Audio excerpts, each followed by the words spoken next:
Hello everyone, welcome again to our YouTube channel the GS solver. दोस्तों, the GS solver YouTube channel के आज कि इस video में हम फिर से आर्थिक एवं सामाजिक विकास यानी कि आप सामान्य तौर पर समझिए तो भारतीय अर्थव्यवस्था यानी इंडियन इकोनॉमिक्स का तीसरा क्लास यानी कि तीसरा वीडियो लेके आ चुके हैं। इससे पहले के दो वीडियोस अगर आपने नहीं देखे हैं तो प्लीज़ पहले आप जाकर उन्हें देख लीजिए।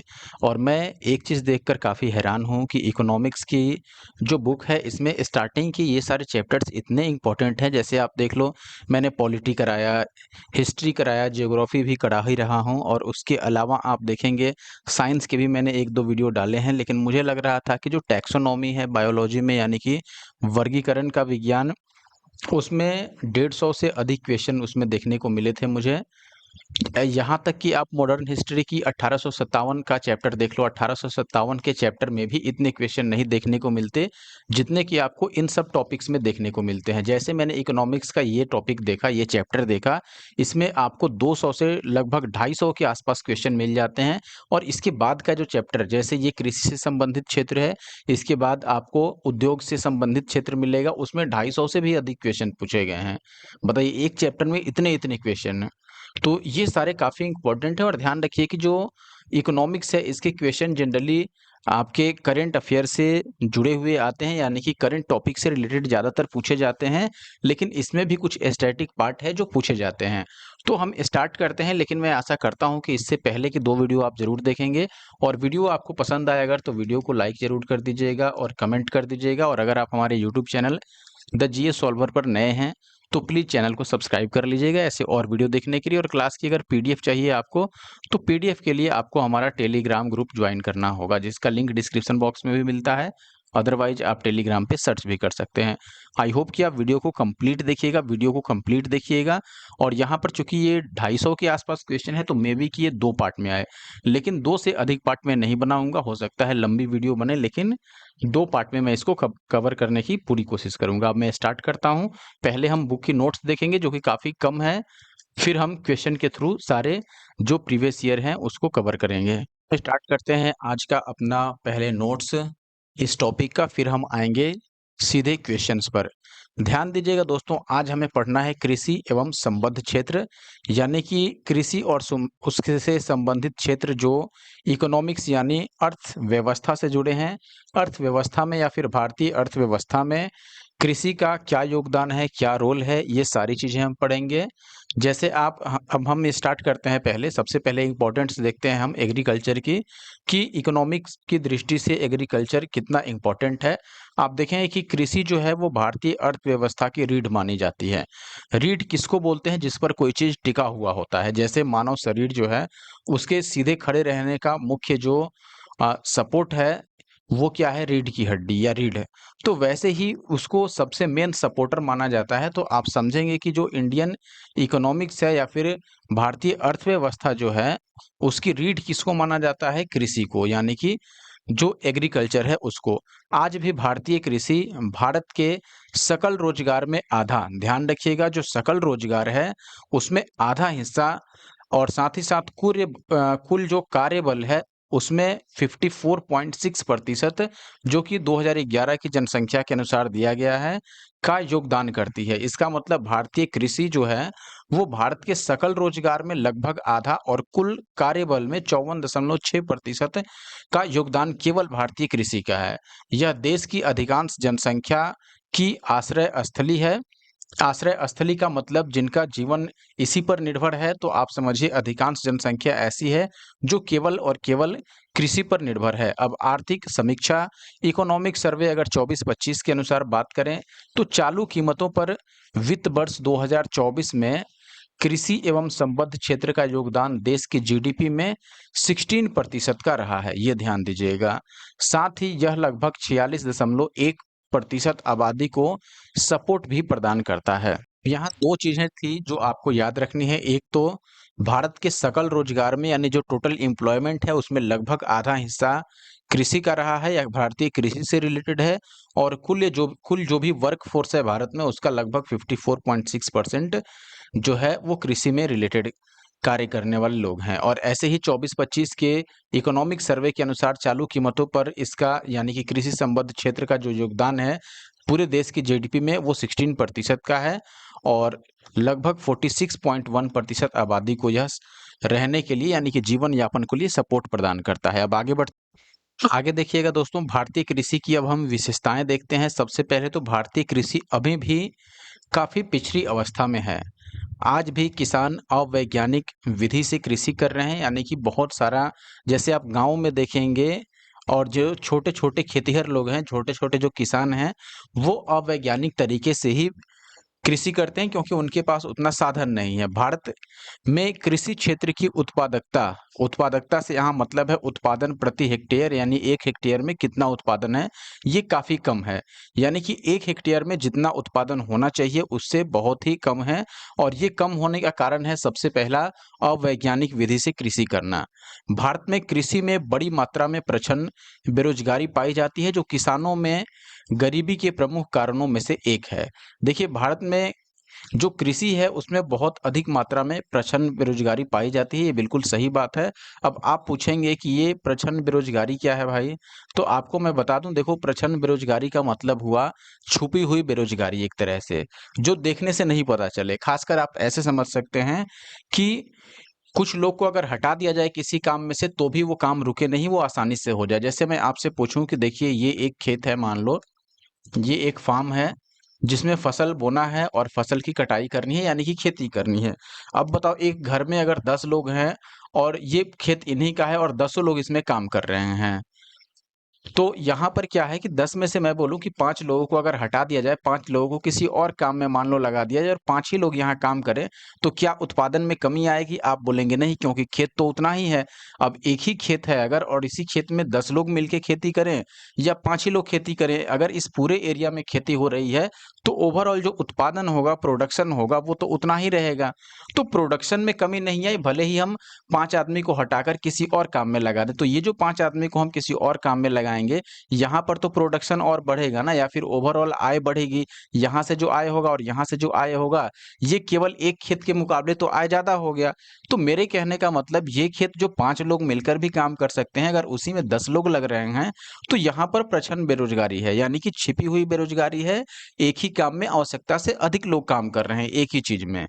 तो अगर एक किसी कार्य में आवश्यकता से अधिक लोग मिलके कार्य कर रहे हैं, तो उसको हम प्रचंड बेरोजगारी बोलते हैं, यानी कि छुपी हुई ये बेरोजगारी है। और ये खासकर भारतीय कृषि में देखी जाती है, जहाँ पर पूरी फैमिली मिलकर कृषि करती है, यानी कि एग्रीकल्चर का कार्य करती है, लेकिन उनके पास जमीन उतना नहीं होता है। जमीन सीमित मात्रा में होता है, लेकिन संख्या जितना रहता है उनका, वो सारे लोग मिलके कृषि में लगे रहते हैं। तो ये प्रचंड बेरोजगारी हुई और ये भारतीय किसानों में जो गरीब होने का प्रमुख कारण है उसको बताया जाता है। आज भी भारतीय कृषि में अनिश्चितता व्याप्त है। अब अनिश्चितता कैसे व्याप्त है? आप देखो, मान लो हमने फसल लगाया धान का, लेकिन धान के लिए अधिक पानी की आवश्यकता है। अब बारिश होगी उस मौसम में या फिर उस टाइम में बारिश होगा या फिर नहीं, ये कोई नहीं जानता है। अगर वर्षा हुआ तो धान का फसल अच्छा होगा, वर्षा नहीं हुआ तो फसल खराब हो जाएगा। और ये किसी को चूँकि पता नहीं है, इसीलिए इसमें अनिश्चितता है। जिस कारण देखिए, आप देखिए, जिस कारण मौसम अच्छा होने पर फसल अच्छी होती है, तो इस समय इनकम भी किसान को अच्छा हो गया। लेकिन अगर मौसम उल्टा हुआ, खराब हुआ, तो फसल भी खराब हो गया और जो उसमें लगाया था उसने अपना पूँजी, वो भी चला जाएगा। तो यहाँ पर ये चीज़ें खासकर छोटे जो जोतें होती हैं, यानी कि छोटे जो किसान हैं, कम जिनके पास ज़मीन है, उनके यहाँ भी ये समस्या निश्चित तौर पर देखी जाती है। तो अनिश्चितता व्याप्त होना एक तो ये है, दूसरा अवैज्ञानिक तरीके से खेती करना, तीसरा प्रचंड बेरोजगारी। तो ये सब अलग-अलग इसकी भारतीय कृषि की विशेषताएँ हैं, जिसके कारण इसको अभी भी पिछड़ी अवस्था में रखा गया है। आगे देखिएगा दोस्तों, सकल जोतों का 68.5% सीमांत जोत से कम है तथा 17.60% 1 से 2 हेक्टेयर की लघु जोतें हैं। यहाँ पर देखिए, ध्यान से समझिएगा, थोड़ा टर्म्स जो होता है यहाँ पर इकोनॉमिक्स में, वो बहुत ही डीप मीनिंग वाला होता है। कई जगह आप देखेंगे यहाँ सकल जोत जो बोला जा रहा है, यानी कि जो आप यहाँ पर बोल सकते हो लैंड होल्डर्स, या फिर ऐसे किसान जिनके पास, या फिर जो किसान खेती कर रहे हैं, ऐसे समझिए जो अपनी ज़मीन पर खेती कर रहे हैं, ऐसे किसानों में से कुल 68.5% ऐसे किसान हैं जो सीमांत जोत का सामना करते हैं या फिर जिनका जो जोत है वो सीमांत है। सीमांत का मतलब मार्जिनल, आप समझ सकते हो, मार्जिनल होल्डिंग्स, यानी कि उनके पास 1 हेक्टेयर से भी कम जमीन है खेती करने के लिए। अब बताओ, संख्या तो उनकी जो जनसंख्या है वो तो बढ़ ही रही होगी, वो तो नहीं घट रही होगी। तो जनसंख्या बढ़ रहा है लेकिन उनके पास खेती करने के लिए जमीन कितना है?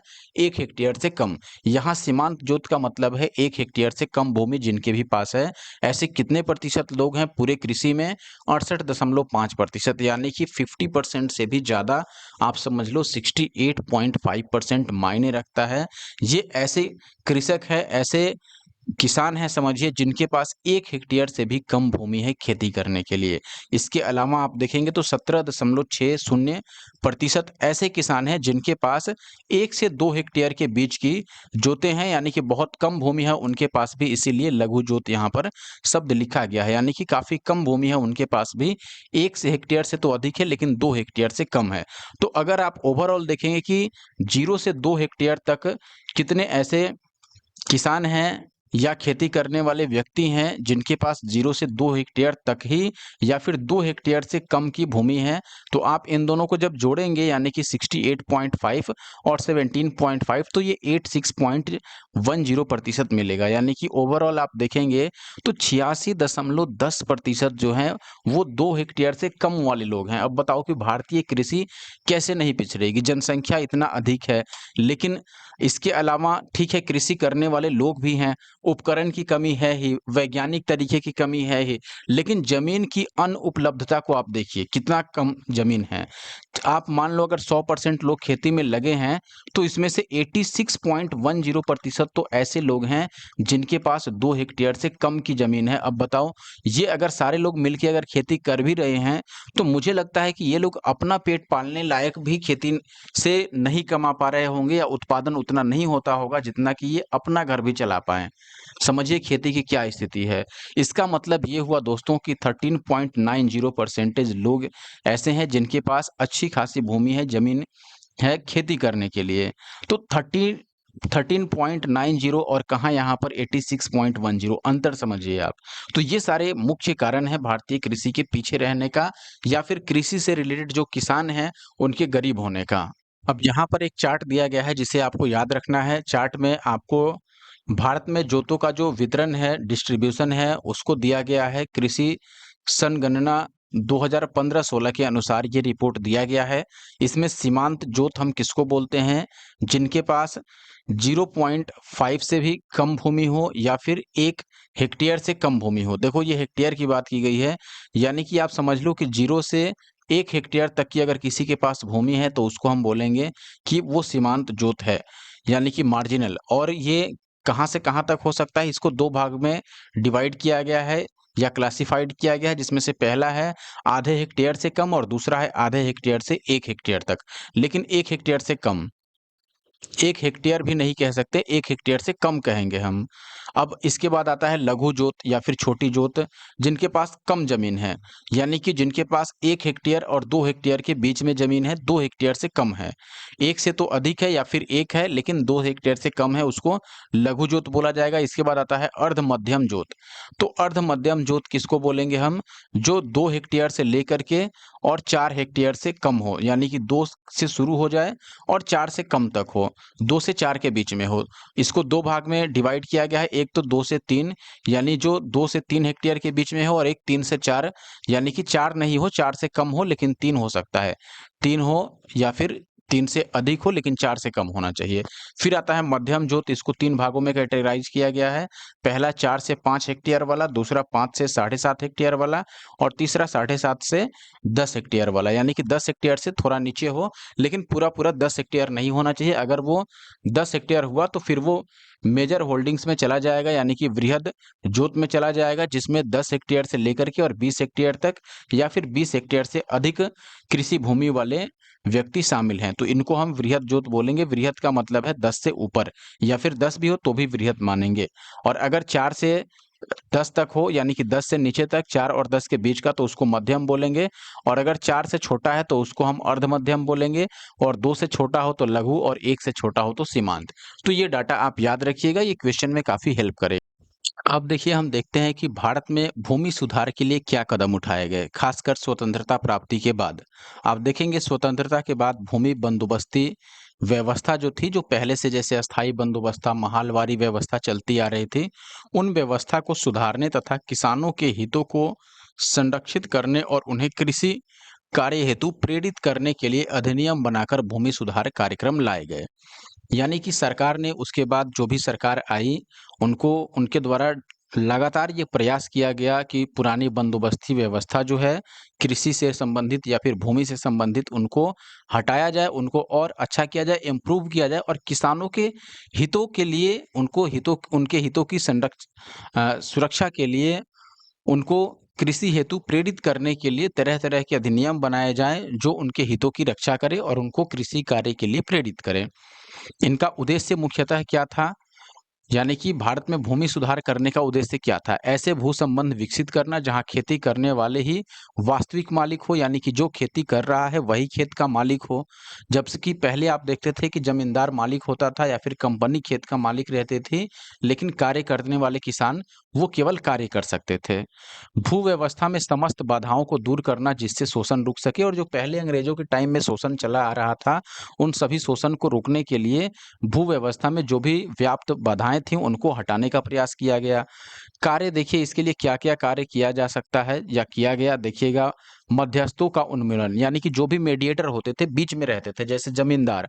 जमींदार पहले कंपनी और किसान दोनों के बीच में होते थे, यानी कि कंपनी जो भी कार्य कहती थी, उसको जमींदार अपने तरफ से और बढ़ा-चढ़ा करके किसानों पर थोप देते थे, जिससे किसानों का और अधिक शोषण होता था।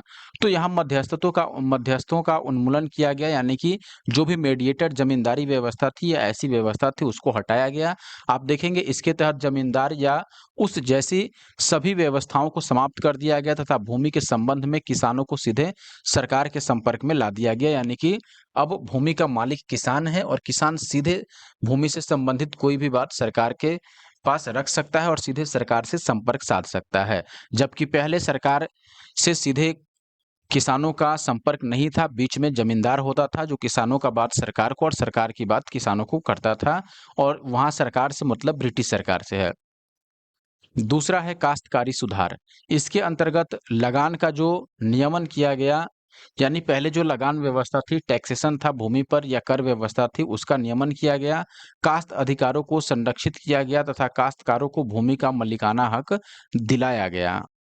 तीसरा है आपके पास कृषि का पुनर्गठन। कृषि का पुनर्गठन किस प्रकार किया गया? देखिए इसके अंतर्गत कृषि भूमि का, यानी कृषि योग्य जो भी भूमि थी उसको रीडिस्ट्रीब्यूट किया गया, फिर से उसको वितरण किया गया और अधिकतम भूधारकता का निर्धारण किया गया, यानी कि एक व्यक्ति के पास अधिकतम कितना भूमि उसके पास रह सकता है या किसी व्यक्ति को कितना भूमि दिया जा सकता है मैक्सिमम। तो जो मैक्सिमम लिमिट थी, उतना भूमि किसी को देने के बाद अगर एक्स्ट्रा भूमि बचती थी, अतिरिक्त भूमि बची, तो उसको भूमि विहीनों में बाँट दी गई, यानी कि ऐसे किसान जिसके पास भूमि नहीं है, उनमें डिस्ट्रीब्यूट कर दिया गया। तो इस तरीके से जो कृषि योग्य भूमि था, उसको फिर से डिस्ट्रीब्यूट किया गया ताकि सभी के पास ज़मीन हो और सभी खेती कर सकें। तो उस समय काफ़ी अच्छा पहल किया गया है सरकार द्वारा, आप देखकर ये समझ पा रहे होंगे। आगे देखेंगे, अतिरिक्त चकबंदी के माध्यम से छोटे-छोटे चकों को मिलाकर बड़े चक बनाए गए, जिससे उन पर वैज्ञानिक कृषि की जा सके।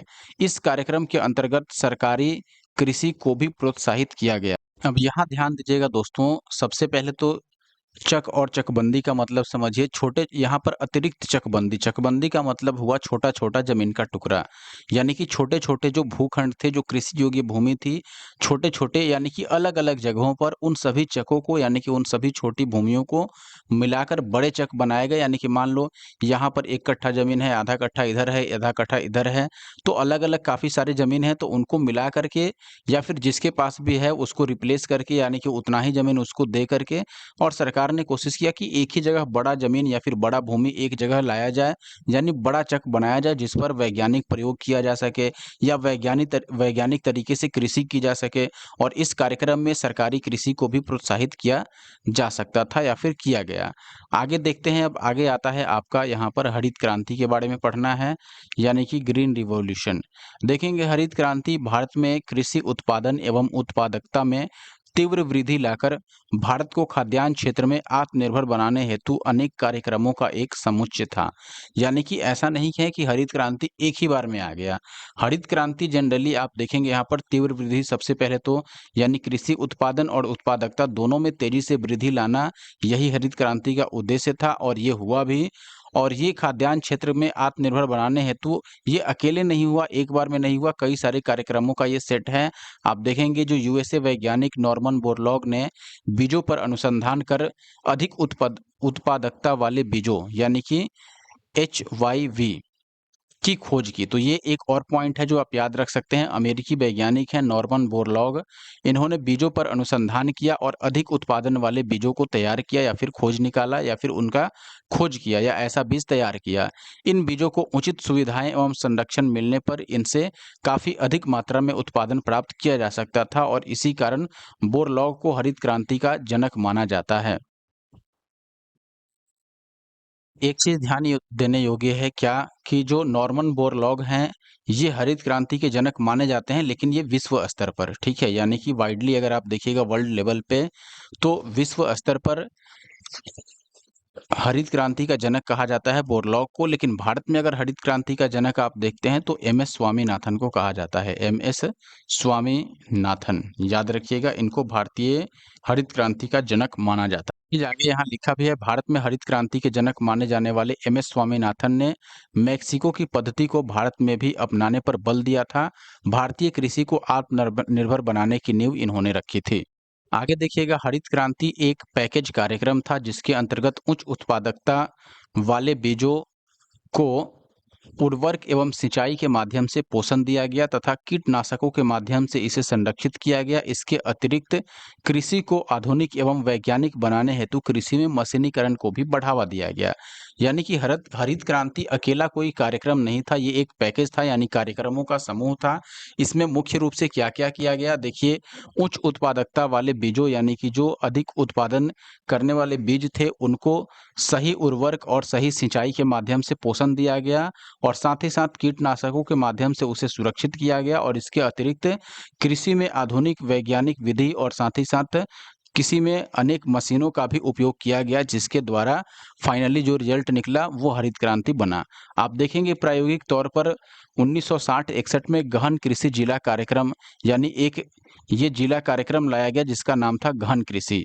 इसके तहत या फिर इसको अपनाया गया और वर्ष 1966-67 में इसे पूरे देश में लागू किया गया। यानी कि इसका प्रयोग तो किया गया 1960-61 में कि गहन कृषि जिला कार्यक्रम से कुछ फ़ायदा होता भी है या नहीं।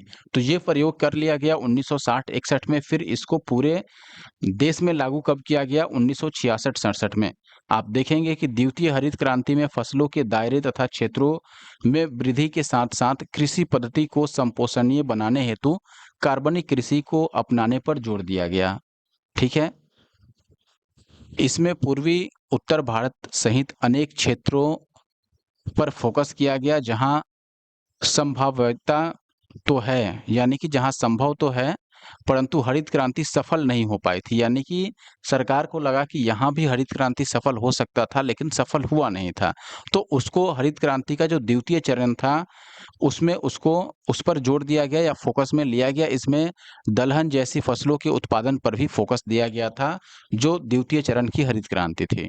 अब देखिएगा, हम बात करेंगे कृषि वित्त की। यहाँ पर आप समझिएगा दोस्तों, कृषि वित्त की आवश्यकता अलग-अलग समस्याओं के लिए हो सकती है। अल्प अवधि के लिए यानी कम समय के लिए अगर कृषि इनपुट कोई खरीदना है, जैसे बीज खरीदना हो या मान लो आप कह सकते हैं क्या, एक सीज़न के लिए, जैसे एक सीज़न के लिए किसी 1 साल के लिए अगर आपको ऋण लेना है कृषि के लिए तो उसको अल्पावधि ऋण बोल सकते हैं और ये 15 माह से कम के लिए इसकी आवश्यकता होती है, यानी कि 15 माह से कम के लिए ये ऋण प्रदान की जा सकती है। मशीन इत्यादि खरीदने के लिए मध्य अवधि की ऋण चाहिए, यानी 15 माह से अधिक की, जो 15 माह और से अधिक लेकिन 5 वर्षों तक हो सकता है मैक्सिमम। और भूमि में अस्थायी सुधार करने के लिए या अधिक इन्वेस्टमेंट करने के लिए आपको 5 वर्ष से अधिक अवधि के लिए, जिसको दीर्घावधि ऋण कहा जाता है, इसकी आवश्यकता होती है। आप देखेंगे अब कृषि वित्त के स्रोत क्या हो सकते हैं। पहले तो संस्थागत स्रोत, यानी कृषि वित्त कहाँ-कहाँ से प्राप्त हो सकता है कृषि के लिए वित्त यानी कि फाइनेंस। आप देखेंगे एक तो संस्थागत स्रोतों में कृषि वित्त की सर्वोच्च संस्था जो है वो राष्ट्रीय कृषि एवं ग्रामीण विकास बैंक, जिसको नाबार्ड बोला जाता है। ठीक है, तो जो नाबार्ड है यानी कि राष्ट्रीय कृषि एवं ग्रामीण विकास बैंक, इसकी स्थापना, और ये एक सर्वोच्च कृषि संस्था है जो राष्ट्रीय लेवल पे है और ये कृषि वित्त प्रदान करती है। इसकी स्थापना 12 जुलाई 1982 को शिवरामन समिति, जिसके अध्यक्ष बी शिवरामन थे, इनकी अनुशंसा के आधार पर की गई थी। यह प्रत्यक्ष तौर पर ऋण न देकर ऋण देने वाली संस्थाओं का विनियमन करती है, यानी कि ऐसी संस्थाएं जो कृषि से संबंधित ऋण देती हैं उनको विनियमन करने का कार्य नाबार्ड करती है। नाबार्ड ऐसा नहीं है कि ये किसानों को सीधे तौर पर ऋण प्रदान करेगी, ऐसा नहीं है। किसानों को सीधे तौर पर ये ऋण नहीं देती है, लेकिन किसानों को जो भी ऋण देते हैं वैसी संस्थाओं का संचालन ये करती है। आप देखेंगे अगला है गैर संस्थागत स्रोत, यानी कि संस्थागत स्रोत नहीं, संस्थागत स्रोत तो आपने देख ही लिया जो इंस्टीट्यूशन था। अब गैर संस्थागत स्रोत क्या हो सकता है कृषि में जिनसे उधार लिया जा सकता है? महाजन, आपने सुना होगा, साहूकार, या फिर मित्र संबंधी जमींदार, व्यापारी इत्यादि, जो पैसे उधार दे सकते हैं कृषि में इन्वेस्ट करने के लिए या खेती करने के लिए। स्वतंत्रता के समय इनकी भूमिका काफी अधिक थी, महाजनों की या साहूकारों की या जमींदारों की, लेकिन स्वतंत्रता के बाद ये काफी कम हो गई हैं, क्योंकि भारत में कई सारे ऐसे संस्थाएं हैं जो लोन प्रोवाइड कराती है, बैंकिंग सिस्टम है, इसके अलावा और भी छोटे-छोटे फाइनेंस सिस्टम अब ओपन हो चुके हैं।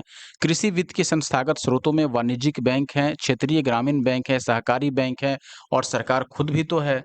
ठीक है, तो ये सारे भी हैं जो कृषि वित्त से संबंधित, यानी कृषि से संबंधित लोन प्रोवाइड कराते हैं, ऋण प्रोवाइड कराते हैं। आरबीआई द्वारा सितंबर 2024 में जारी आंकड़ों के अनुसार कृषि एवं संबद्ध गतिविधियों हेतु संस्थागत ऋण के तहत सर्वाधिक योगदान वाणिज्यिक बैंकों का रहा, यानी कि जो भी वाणिज्यिक कमर्शियल बैंक्स हैं उनका योगदान था कृषि से संबंधित जो भी लोन दिया गया था, जिसमें 79.41% केवल वाणिज्यिक बैंकों द्वारा यानी कि कमर्शियल बैंकों द्वारा लोन प्रोवाइड कराया गया था। जो क्षेत्रीय ग्रामीण बैंक है, रूरल जो बैंक्स हैं, वो 11.1% और जो सहकारी बैंक है वो 9.49% का योगदान इनका रहा है। अब क्षेत्रीय ग्रामीण बैंक में बात करेंगे तो क्षेत्रीय ग्रामीण बैंक की शुरुआत कब हुई और इसका क्या योगदान है, तो देखेंगे क्षेत्रीय ग्रामीण बैंक की स्थापना जो हुई 1975 से शुरू हुई। इन बैंकों में, यानी कि जो क्षेत्रीय ग्रामीण बैंक हैं, रीजनल रूरल बैंक्स, इन बैंकों में देखिए अब किसका कितना हिस्सेदारी है, यानी कि कहाँ से इसको वित्त प्राप्त होता है, यानी कि क्षेत्रीय ग्रामीण बैंक को पैसा कहाँ से प्राप्त होता है। इन बैंकों में 50% यानी 50% जो पूंजी है, कैपिटल है, वो केंद्र सरकार की होती है। 35% पूंजी जो होती है वो किसी वाणिज्यिक बैंक की, जो इसको स्पॉन्सर करता है, यानी कोई कमर्शियल बैंक यानी बड़ा बैंक जैसे स्टेट बैंक हो गया या फिर पीएनबी पंजाब नेशनल बैंक या फिर कोई भी बड़ा बैंक जो इनको स्पॉन्सर करता है आरआरबी को। आरआरबी यानी कि क्षेत्रीय ग्रामीण बैंक, रीजनल जो रूरल बैंक है उसकी मैं बात कर रहा हूँ। तो जो रीजनल रूरल बैंक है यानी आरआरबी, इसकी भी वैकेंसी आती है आरआरबी क्लर्क की, पीओ की। तो ये जो है आरआरबी यानी कि क्षेत्रीय ग्रामीण बैंक, इसमें किसकी, कौन से सरकार की कितनी हिस्सेदारी है, तो आप देखेंगे 50% केंद्र सरकार की, 35% पूंजी इसमें किसी कमर्शियल बैंक की है जो इसको स्पॉन्सर करता है, और 15% जो बचता है वो उस राज्य सरकार की लगी होती है जिस राज्य में ये कार्य कर रहे होते हैं। और यह ग्रामीण वित्त हेतु समर्पित संस्थान है, यानी कि इनका मुख्य उद्देश्य क्या है, जो ग्रामीण एरिया है, ग्रामीण इलाका है, वहाँ पर नाम ही है इसका रीजनल रूरल बैंक, यानी कि ये ग्रामीण क्षेत्र से रिलेटेड हैं। और ग्रामीण क्षेत्रों में इनका मुख्य कार्य होता है व्यापार को, छोटे व्यापार को बढ़ावा देना या उसके लिए ऋण उपलब्ध कराना, कृषि के लिए ऋण उपलब्ध कराना या उसको बढ़ावा देना, या लघु उद्योग है उसको बढ़ावा देना, उसके लिए ऋण उपलब्ध कराना। बात करते हैं दोस्तों सहकारी बैंकों की, यानी कि कोऑपरेटिव बैंक्स। सहकारी बैंक 3 स्तर पर होते हैं, यानी कि 3 लेवल पे कोऑपरेटिव बैंक्स होते हैं। एक तो राज्य स्तर पर स्टेट लेवल पे, जिसको एससीबी कह सकते हैं हम, यानी कि स्टेट कोऑपरेटिव बैंक, इनको राज्य सहकारी बैंक कहते हैं, यानी कि एससीबी। फिर जिले स्तर पर होता है, यानी कि केंद्रीय सहकारी बैंक, यानी कि सीसीबी हम कह सकते हैं, डीसीसीबी कहेंगे तो ज़्यादा अच्छा होगा, डिस्ट्रिक्ट सेंट्रल और कोऑपरेटिव बैंक। फिर तीसरा होता है स्थानीय, यानी कि लोकल लेवल पे, यानी कि प्राथमिक सहकारी साख संगठन, जिनको सिंपल लैंग्वेज में पीएसीएस यानी कि पैक्स कहा जाता है। लेवल पे सहकारी बैंक कार्य करते हैं। इसमें ध्यान देने योग्य ये बात है कि जो राज्य स्तर का सहकारी बैंक है, ये किसी को ऋण नहीं प्रदान करता है। आप यहाँ भी देखेंगे कि राज्य सरकारी बैंक जो है, ये उपभोक्ताओं से सीधा नहीं जुड़ा होता है, यानी कि ये सीधे कस्टमर से नहीं जुड़ा होता है। ऐसा नहीं कि इसके यहाँ कस्टमर के खाते होंगे, बिल्कुल नहीं।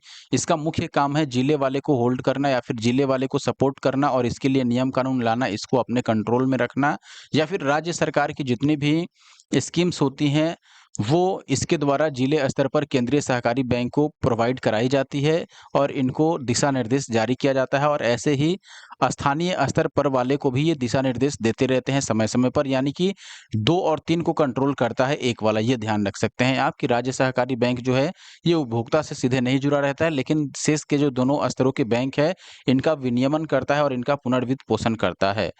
और ध्यान देने योग्य ये बात है, डायरेक्ट अगर आप देखेंगे तो कस्टमर से जुड़ने का कार्य यहाँ पर जो लोकल लेवल पर शाख संगठन है वो करता है।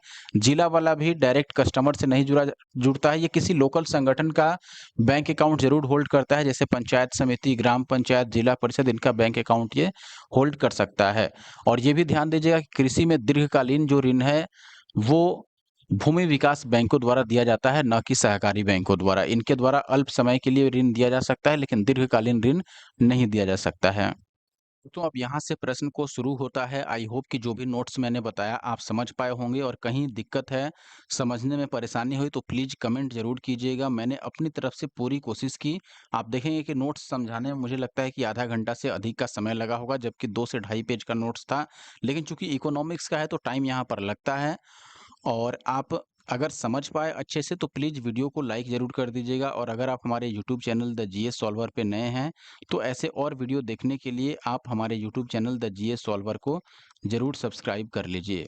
अब हम आगे बढ़ते हैं और पहले क्वेश्चन से स्टार्ट करते हैं दोस्तों। पहला सवाल है आपके पास, किसान दिवस कब मनाया जाता है? तो भारत में किसान दिवस दोस्तों मनाया जाता है 23 दिसंबर को। 23 दिसंबर को क्यों मनाया जाता है? क्योंकि ये पूर्व जो प्रधानमंत्री थे चौधरी चरण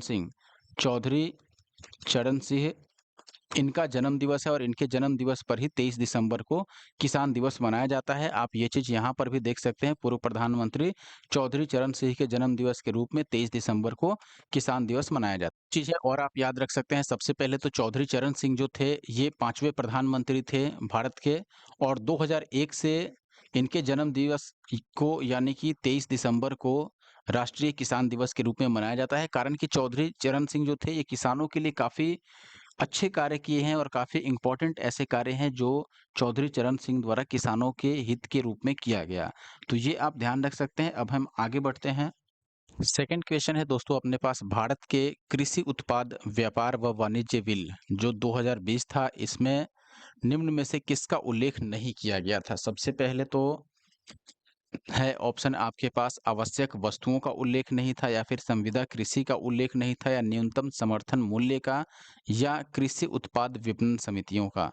देखिए इसमें अगर मैं बात करूं कि सबसे पहले नाम समझ लीजिए, कृषि उत्पाद व्यापार व वाणिज्य बिल 2020, ये जो बिल आया था 2020 का, इसकी प्रमुख विशेषताएं अगर पढ़ेंगे तो इसमें वैसे तो ये कृषि उत्पाद और साथ साथ व्यापार और वाणिज्य तीनों से रिलेटेड है, लेकिन इनमें कौन-कौन सी वस्तुओं के लिए ये बिल पास किया गया है, ऐसा कोई लिस्ट नहीं दिया गया था। तो ए को भी आप सही लगा सकते हैं। संविदा कृषि तो थी, तो इसको हम नहीं कह सकते थे कि इसका उल्लेख नहीं है। न्यूनतम समर्थन मूल्य जो है, इसका भी उल्लेख नहीं था। उसमें कोई फिक्स जो मिनिमम रेट था, ऐसा नहीं तय किया गया था, जिसके लिए किसानों ने इसके खिलाफ प्रदर्शन भी किया था। और कृषि उत्पादन विपणन समितियाँ, इनका तो उल्लेख था। तो यहाँ पर एक से अधिक ऑप्शन सही हो सकता है। आप देखेंगे यहाँ स्टार मार्क लगा है।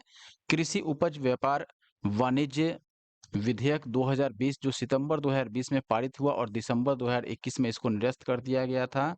इसके प्रावधान निम्नलिखित हैं, आप देख सकते हैं यहाँ पर जो प्रावधान है प्रमुख, वो दिए गए हैं। सबसे पहला है, किसानों को उनकी उपज के विक्रय की स्वतंत्रता प्रदान करते हुए ऐसी व्यवस्था का निर्माण करना जहाँ किसान एवं व्यापारी कृषि उपज मंडी के बाहर भी अन्य माध्यमों से उत्पादों को सरलतापूर्वक व्यापार कर सके। यानी कि कहने का मतलब ये है कि जो किसान होते हैं जनरली वो अपने जो लोकल मार्केट होता है अपना, वहीं अपने फसल को या फिर अपने अनाज को या अन्न को या कृषि उपज को बेच पाते हैं, जिससे कि उनके लोकल मार्केट में जो उनका रेट होता है वही मिलता है। अब मान लो मेरे पास चावल है और मैं केवल एक लोकल मार्केट तक ही सीमित हूँ और लोकल मार्केट में चावल का रेट मान लो 20 रुपए है।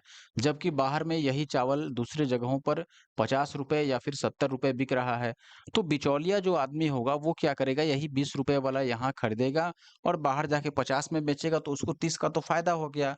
लेकिन सरकार ने इस माध्यम से क्या कहा कि देखो हम बिचौलिए का सिस्टम खत्म कर रहे हैं। सीधे-सीधे आप जहाँ 50 में या 70 में बिक रहा है, सीधे आप वहीं बेच दो। यानी कि मंडी के बाहर भी आप जाके, लोकल एरिया से बाहर भी जाके आप बेच सकते हैं। इसके लिए कई सारे प्लेटफ़ॉर्म भी लाए गए थे, आगे आपको देखने को मिलेगा।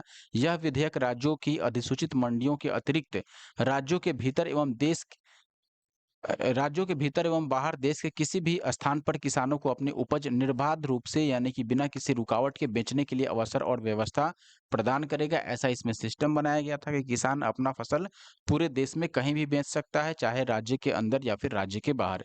किसानों को अपने उत्पाद के लिए कोई उपकर यानी कि कोई टैक्स नहीं देना होगा और उन्हें माल ढुलाई का खर्च भी वहन नहीं करना होगा। विधेयक यानी ये जो विधेयक लाया गया, किसानों को ई ट्रेडिंग मंच उपलब्ध कराएगा। यानी इसके माध्यम से एक ई ट्रेडिंग मंच यानी कि इलेक्ट्रॉनिक ऑनलाइन वेबसाइट उपलब्ध कराया जाएगा, जिससे इलेक्ट्रॉनिक माध्यम से निर्बाध व्यापार सुनिश्चित किया जा सके। मंडियों के अतिरिक्त व्यापार क्षेत्र में फॉरगेट farm gate, cold storage, warehouse, प्रसंस्करण यूनिट, इन सब की भी व्यवस्था की जाएगी। साथ ही साथ किसान खरीदार से सीधे जुड़ सकेंगे, जिससे कि बिचौलियों को मिलने वाले लाभ के बजाय किसानों को उनके उत्पाद की पूरी कीमत मिल सके।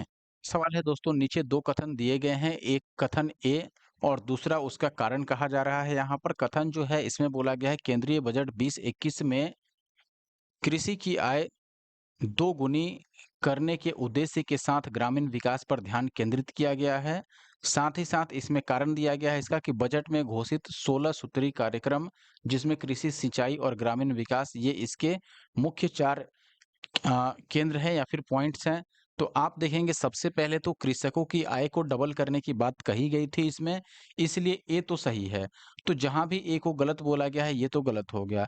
दूसरी बात, अब बताओ कृषकों की आय दोगुनी कैसे होगी? इसके लिए 16 सूत्री कार्यक्रम उसमें लाया गया था, जिसमें कृषि की व्यवस्था, सिंचाई की व्यवस्था और साथ ही ग्रामीण विकास, ये सभी जो बातें थी वो इम्पोर्टेंट थी और इसी के माध्यम से कृषकों की आय को दोगुनी करने की बात की गई थी। इसलिए कारण और कथन दोनों ही सही है। यहाँ पर ऑप्शन ए हम सही लगाएँगे। आप डिटेल में यहाँ पर देख सकते हैं दोस्तों कि 1 फरवरी 2020 को वित्त मंत्री निर्मला सीतारमण द्वारा प्रस्तुत बजट के महत्वपूर्ण घटक 3 थे। तीनों घटक कौन-कौन थे? जिसमें से पहला घटक था आकांक्षी भारत। आकांक्षी भारत के तहत कृषि, सिंचाई और ग्रामीण विकास पहला मद था। इस मद के तहत सरकार वर्ष 2022 तक किसानों की आय को दुगुना करने का लक्ष्य निर्धारित किया था। बजट का अनुमान जो लगाया गया था 2021 में, वो कृषि, सिंचाई तथा संबद्ध कार्यों और ग्रामीण विकास पर लगभग 2.83 लाख करोड़ रुपए व्यय किए जाने का अनुमान था। कृषि, सिंचाई, ग्रामीण विकास हेतु सरकार द्वारा 16 सूत्री कार्यक्रमों की भी घोषणा की गई थी, जिसमें कृषि, सिंचाई संबंध गतिविधियों हेतु 1.60 लाख करोड़ रुपए तथा ग्रामीण विकास एवं पंचायती राज हेतु 1.23 लाख करोड़ रुपए आवंटित किए गए थे।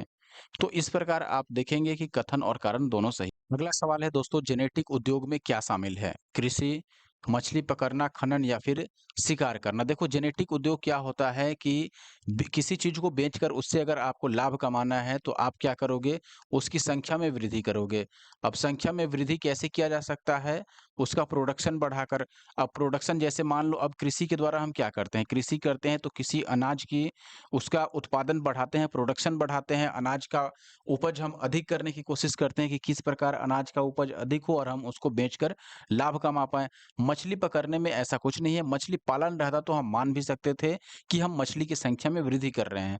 शिकार करना भी नहीं है और ना ही खनन है, यहाँ पर कृषि आपका सही उत्तर है। आप डिटेल में भी देखोगे, जेनेटिक इंडस्ट्री वे उद्योग होते हैं जो विक्रय के उद्देश्य से निश्चित प्रजाति के, चाहे पौधे हों या जंतु, यानी कि किसी एक प्रजाति के पौधे या फिर जंतु को प्रजनन कराकर उसमें वृद्धि कराते हैं हम, और वृद्धि कराने का मुख्य उद्देश्य होता है कि उनको बेच करके और उससे लाभ कमाया जाए। जैसे पौधों की नर्सरी खोल लिया हमने, तो पौधों की वृद्धि कर रहे हैं वहाँ पर प्रजनन कराकर, या पशुपालन किया, चाहे मछली पालन ही किया, मुर्गी पालन किया, या फिर कृषि किया।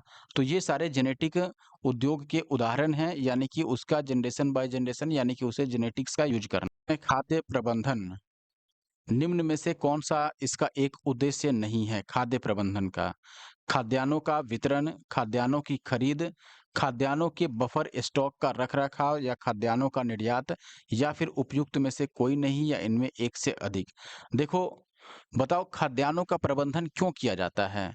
इसमें उद्देश्य हालाँकि पूछा है कि कौन-सा उसका उद्देश्य नहीं है। तो प्रबंधन क्यों ज़रूरी है, अगर हम ये बता पाएँ, तो जो उसको छोड़ दिया जाए तो उद्देश्य उसका नहीं वाला अपने आप निकल जाए। आप एक चीज़ समझ लीजिए दोस्तों, खाद्यान्नों का जो प्रबंधन है, इसका मुख्य उद्देश्य क्या रहता है, या इसमें क्या-क्या शामिल है? एक तो खाद्यान्नों का वितरण, अगर आप उसका मैनेजमेंट अच्छे से करेंगे, तो उसका वितरण भी कर पाएँगे, या उसकी खरीद कर पाएँगे, या फिर जहाँ पर किसी एक व्यक्ति विशेष के लिए यह नहीं है, मान लीजिए कोई एजेंसी है या कोई संस्था ही है, खाद्यान्नों का प्रबंधन करती है, तो उसका क्या-क्या उद्देश्य होता है? उसका वितरण करना, या फिर उसकी खरीद करना, या फिर खाद्यान्नों के बफर स्टॉक का रख-रखाव करना, ये भी उसमें शामिल है प्रबंधन में। और प्रबंधन में आप देखेंगे खाद्यान्नों का निर्यात, तो निर्यात नहीं शामिल है, इसलिए ऑप्शन डी यहाँ पर सही होगा। ये चीज़ मैं डिटेल एक्सप्लेनेशन में भी दिखाता हूँ। यहाँ देखेंगे दोस्तों, आर्थिक समीक्षा जो 2016-17 है, उसकी वॉल्यूम 2 के पेज 182 के अनुसार खाद्य प्रबंधन में खाद्यान्नों की खरीद, उसका वितरण, बफर स्टॉक तथा मूल्य स्थिरता के लिए उसका भंडारण शामिल है। लेकिन यहाँ पर ये देखिएगा कि खाद्यान्नों का निर्यात खाद्य प्रबंधन के बारे में नहीं लिखा गया है, यानी कि खाद्यान्नों का निर्यात खाद्य प्रबंधन का भाग नहीं है, या फिर उसका उद्देश्य नहीं है। अगला सवाल आप देखिएगा, क्वेश्चन नंबर 6 बीपीएससी का सवाल है, जो कि 2022 में पूछा गया है। आप क्वेश्चन देखिएगा, कृषि विपणन प्रणाली में सुधार के लिए भारत सरकार द्वारा अपनाया गया नीतिगत उपाय क्या है? ये आप ऑप्शन देखेंगे दोस्तों, यहाँ पर ऑप्शन है सार्वजनिक वितरण प्रणाली, दूसरा है न्यूनतम समर्थन मूल्य, बफर स्टॉक का रखरखाव, इनमें से एक से अधिक, या उपयुक्त में से कोई नहीं। सबसे पहले तो सवाल समझिए आप दोस्तों, क्वेश्चन में आपसे पूछा गया था कि कृषि विपणन प्रणाली यानी एग्रीकल्चर के मार्केटिंग के सुधार के लिए भारत सरकार ने इनमें से क्या-क्या उपाय किया है? तो देखो, एग्रीकल्चर या फिर कृषि से संबंधित जो भी उत्पाद हैं, उनकी मार्केटिंग में क्या सुधार किया जा सकता है? मान लो चावल की उपज किसी वर्ष बहुत कम हुई, किसी आपदा के कारण, या फिर किसी भी कारण से अगर चावल की उपज कम हो गई, तो इसके क्या-क्या नेगेटिव इम्पैक्ट हो सकते हैं? चावल का दाम यानी कि जो रेट है उसका अचानक हाई हो जाएगा।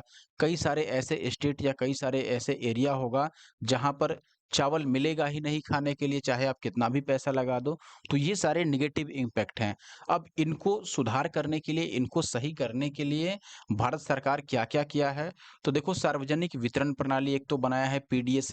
जैसे आपने कोटा का नाम सुना होगा, जैसे कई जगह कोटा जगह का नहीं, जो जहाँ पर सार्वजनिक तौर पर या फिर सरकार द्वारा क्या किया जाता है, डीलर भी कई लोग इसको बोलते हैं, सार्वजनिक वितरण प्रणाली ही इनको बोला जाता है। सार्वजनिक वितरण प्रणाली का मतलब हुआ कि जो सरकारी या सरकार की तरफ से गेहूँ और चावल बाँटते हैं। जैसे पहले केरोसिन तेल भी बाँटा जाता था इनके द्वारा ग्रामीण इलाकों में, जब बिजली नहीं होती थी तब। लेकिन बिजली आने के बाद केरोसिन तेल को ख़त्म कर दिया गया, लेकिन अभी भी गेहूँ और चावल, कई जगह और भी अनाज हो सकता है इनका वितरण किया जाता हो, लेकिन मुख्यतः जो है वो गेहूँ और चावल ऐसे अनाज हैं जिनका वितरण सरकार द्वारा किया जाता है, और सरकार की तरफ से जो व्यक्ति होते हैं उनको सार्वजनिक वितरण प्रणाली बोला जाता है। अब देखेंगे तो ये तो सरकार द्वारा लाया ही गया है, क्योंकि ये सरकारी व्यक्ति होता है या सरकार की तरफ से ये बाँटा जाता है। न्यूनतम समर्थन मूल्य, यानी कि न्यूनतम समर्थन मूल्य हो गया कि किसी भी चीज़ का मूल्य आवश्यकता से अधिक नहीं बढ़ पाए। तो ये भी सरकार द्वारा लाया गया है, जिसको एमएसपी बोला जाता है। बफर स्टॉक का रख-रखाव, बफर स्टॉक का रख-रखाव का मतलब, अगर किसी समय आपदा के कारण किसी, मान लो फसल की बहुत ज़्यादा क्षति हो जाती है, तो उसका रख-रखाव इतना रखा जा सके सरकारी लेवल पर ही, कि आगे चल कर के उसका रेट बहुत ज़्यादा हाई ना हो, या उसके लिए मारा-मारी ना हो। तो ये, जैसे एफसीआई आपने सुना होगा, फूड कॉर्पोरेशन ऑफ इंडिया, ये स्टॉक रखती है गेहूँ का, चावल का, तो इस तरीके से बफर स्टॉक का मतलब हुआ कि स्टॉक रखना उसका, बफर मतलब अधिक मात्रा में। तो अधिक मात्रा में स्टॉक रखने से होगा, एक निश्चित मात्रा में स्टॉक रखने से फ़ायदा यही होगा कि आगे चल कर के उसका रेट इधर-उधर नहीं होगा या मार्केटिंग प्रणाली पर कोई उसका नेगेटिव इम्पैक्ट नहीं आएगा। तो यहाँ पर तीनों सही है, इसलिए हम ऑप्शन डी को सही मान लेंगे, यानी कि एक से अधिक सही है। आप देखेंगे यहाँ पर कृषि विपणन ऐसी प्रक्रिया है जिसके तहत तहत विभिन्न कृषि वस्तुओं का संग्रह यानी कि भंडारण, प्रसंस्करण, परिवहन, पैकेजिंग, ग्रेडिंग तथा वितरण इत्यादि शामिल है। किसानों की आय की सुरक्षा करने तथा वंचितों को रियायती दर पर कृषि उत्पाद खरीदने हेतु कृषि विपणन प्रणाली में सुधार के लिए भारत सरकार द्वारा अपनाए गए प्रमुख नीतिगत उपाय इस प्रकार है, जिसमें पीडीएस है, सार्वजनिक वितरण प्रणाली, जिसके माध्यम से खाद्य सामग्री बांटा जाता है। कृषि उत्पाद हेतु न्यूनतम समर्थन मूल्य है, एमएसपी, और भारतीय खाद्य निगम द्वारा बफर स्टॉक का रखरखाव, यानी कि यहाँ पर एफसीआई की बात की जा रही है, फूड कॉर्पोरेशन ऑफ इंडिया। अगला सवाल है दोस्तों, अन्न दर्पण परियोजना के संबंध में निम्नलिखित कथनों पर विचार करना है। पहला कि यह कृषि किसान कल्याण कल्याण मंत्रालय भारत सरकार द्वारा शुरू किया गया। दूसरा, इसका उद्देश्य, अच्छा ये तो गलत है देखो, क्योंकि ये एफसीआई द्वारा ही शुरू किया गया था। इसका उद्देश्य आपूर्ति श्रृंखला प्रबंधन प्रणाली को आधुनिक बनाना, ये सही है। इसका टारगेट यानी कि उद्देश्य यही था कि आपूर्ति श्रृंखला जो प्रबंधन प्रणाली है उसको और आधुनिक बनाया जाए। इसको डिपो ऑनलाइन सिस्टम के रूप में भी जाना जाता है, ये भी सही है। और चौथा है कि इसका मंडियों, मिलों और डिपो, चाहे वो स्वामित्व वाली हो या फिर किराए वाली हो, के साथ साथ संभागीय, क्षेत्रीय, जोनल और मुख्यालय स्तरों पर परिचालन शामिल नहीं है।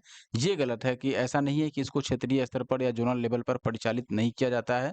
तो दूसरा और तीसरा सही है, यानी कि ऑप्शन बी को हम चूज करेंगे यहाँ पर।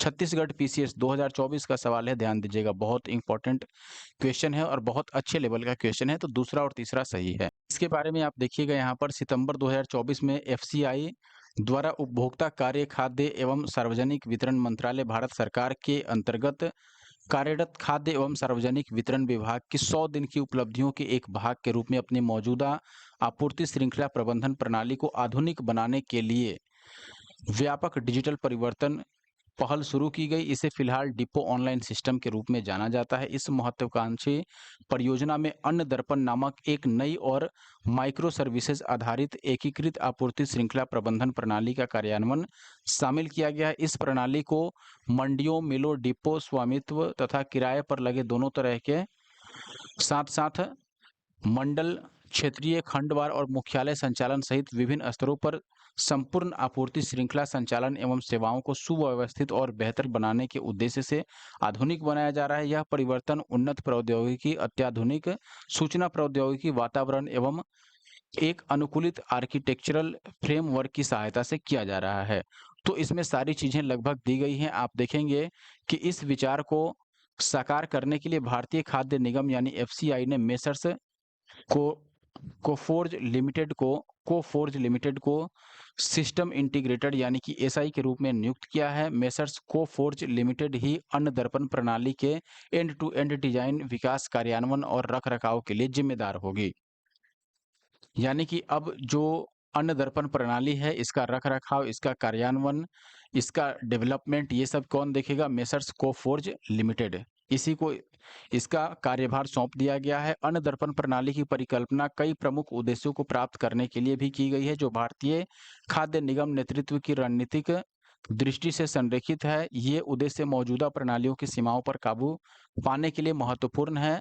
और इनमें कौन-कौन सी बिंदुएं शामिल हैं, आप देख सकते हैं। बेहतर दक्षता, उत्पादकता, यानी आपूर्ति श्रृंखला में प्रदर्शन को अनुकूलित करने के लिए प्रक्रियाओं को और अच्छे से सुव्यवस्थित करना, इंटरैक्टिव और उपयोगकर्ता अनुकूलन यूआई डिजाइन, यानी कि एक सहज ज्ञान युक्त इंटरफेस बनाना जो उपयोगकर्ता के इंटरेक्शन को और बढ़ाए, देखने में अच्छा लगे और इंटरैक्ट हो उससे उपयोगकर्ता। डेटा संचालित निर्णय लेना, यानी कि रणनीतिक और परिचालन निर्णयों को लेने में सहायता करने के लिए डेटा विश्लेषण का लाभ उठाना। अब यहाँ पर ये जो पोर्टल है, यहाँ पर सारे डेटा मौजूद रहेंगे, तो उससे कई सारी रणनीतिक निर्णय डायरेक्ट लिए जा सकते हैं और डेटा कहीं और ढूँढना नहीं पड़ेगा। आंतरिक और बाह्य प्रणालियों के साथ इसका एकीकरण, भारतीय खाद्य निगम के भीतर और बाहर अन्य प्रणालियों के साथ सुचारू या अंतर संचालन को और सुगम बनाना भी इसका उद्देश्य है। मौजूदा आंतरिक प्रणालियों का विलय यानी कि अतिरेक को कम करने और कार्य दक्षता में सुधार करने के लिए वर्तमान अनुप्रयोगों जितने भी किया जा रहे हैं, उन सबका विलय कर देना और अनुकूलन। और अगला है सचलता प्रथम दृष्टिकोण, यानी कि आसान और सुलभ पहुंच को प्राथमिकता देना ताकि यह सुनिश्चित हो सके कि प्रणाली किसी भी समय तथा कहीं भी आसानी से उपलब्ध है। अगला सवाल है हाल के बीते दिनों में निम्नलिखित में से कौन से कारक या कौन सी नीतियां भारत में चावल के मूल्य को प्रभावित कर रही थी? ये आईएएस 2020 का सवाल है। प्री का आप ऑप्शन देखिए, न्यूनतम समर्थन मूल्य। देखो, न्यूनतम समर्थन मूल्य निश्चित तौर पर चावल के मूल्य को प्रभावित कर सकता है, क्योंकि चाहे ये रेट जब भी ऊपर नीचे कम होगा, जो सरकारी रेट है या फिर उसके द्वारा जो रेट तय किया जाता है, उसी रेट पर तो ओवरऑल रेट निर्भर करता है। दूसरा है सरकार द्वारा व्यापार करना। अगर चावल का व्यापार इस सरकार द्वारा किया जाएगा, तो निश्चित तौर से उससे भी चावल के मूल्य पर प्रभाव पड़ेगा। सरकार द्वारा भंडारण करना, अब मान लो बड़ी मात्रा में अगर चावल का भंडारण सरकारी स्तर पर किया जाए, तो भी जो लोकल मार्केट है वहाँ पर चावल का मूल्य प्रभावित होगा। और जो उपभोक्ता सहायिकाएँ हैं यानी कि सब्सिडीज़ जो दी जाती हैं, इससे भी मूल्य प्रभावित होता ही है। तो यहाँ पर हम बोलेंगे कि चारों ही यहाँ पर मूल्य प्रभावित करने के प्रमुख कारक हो सकते हैं। देखेंगे दोस्तों, यहाँ पर न्यूनतम समर्थन मूल्य कीमतों को नीचे आने से रोकती है, यानी कि एक मिनिमम रेट उसका फिक्स कर दिया जाता है कि इससे नीचे हम कीमत नहीं ला सकते हैं, तो ये नीचे कीमत को और गिरने से रोकती है। किसान अपना उत्पाद न्यूनतम समर्थन मूल्य पर सरकार को बेचता है, यानी कि अगर लोकल मार्केट में या किसी भी मार्केट में अगर रेट काफ़ी नीचे जा रहा है और कोई लोग खरीदना नहीं चाहते हैं उस सामान को या उस प्रोडक्ट को या उस फसल को, तो किसान इस न्यूनतम समर्थन मूल्य पर सरकार को वो चीज़ बेच सकता है ताकि उसको हानि ना हो। तभी कीमतें बढ़ेंगी और उत्पादन भी कम होगा।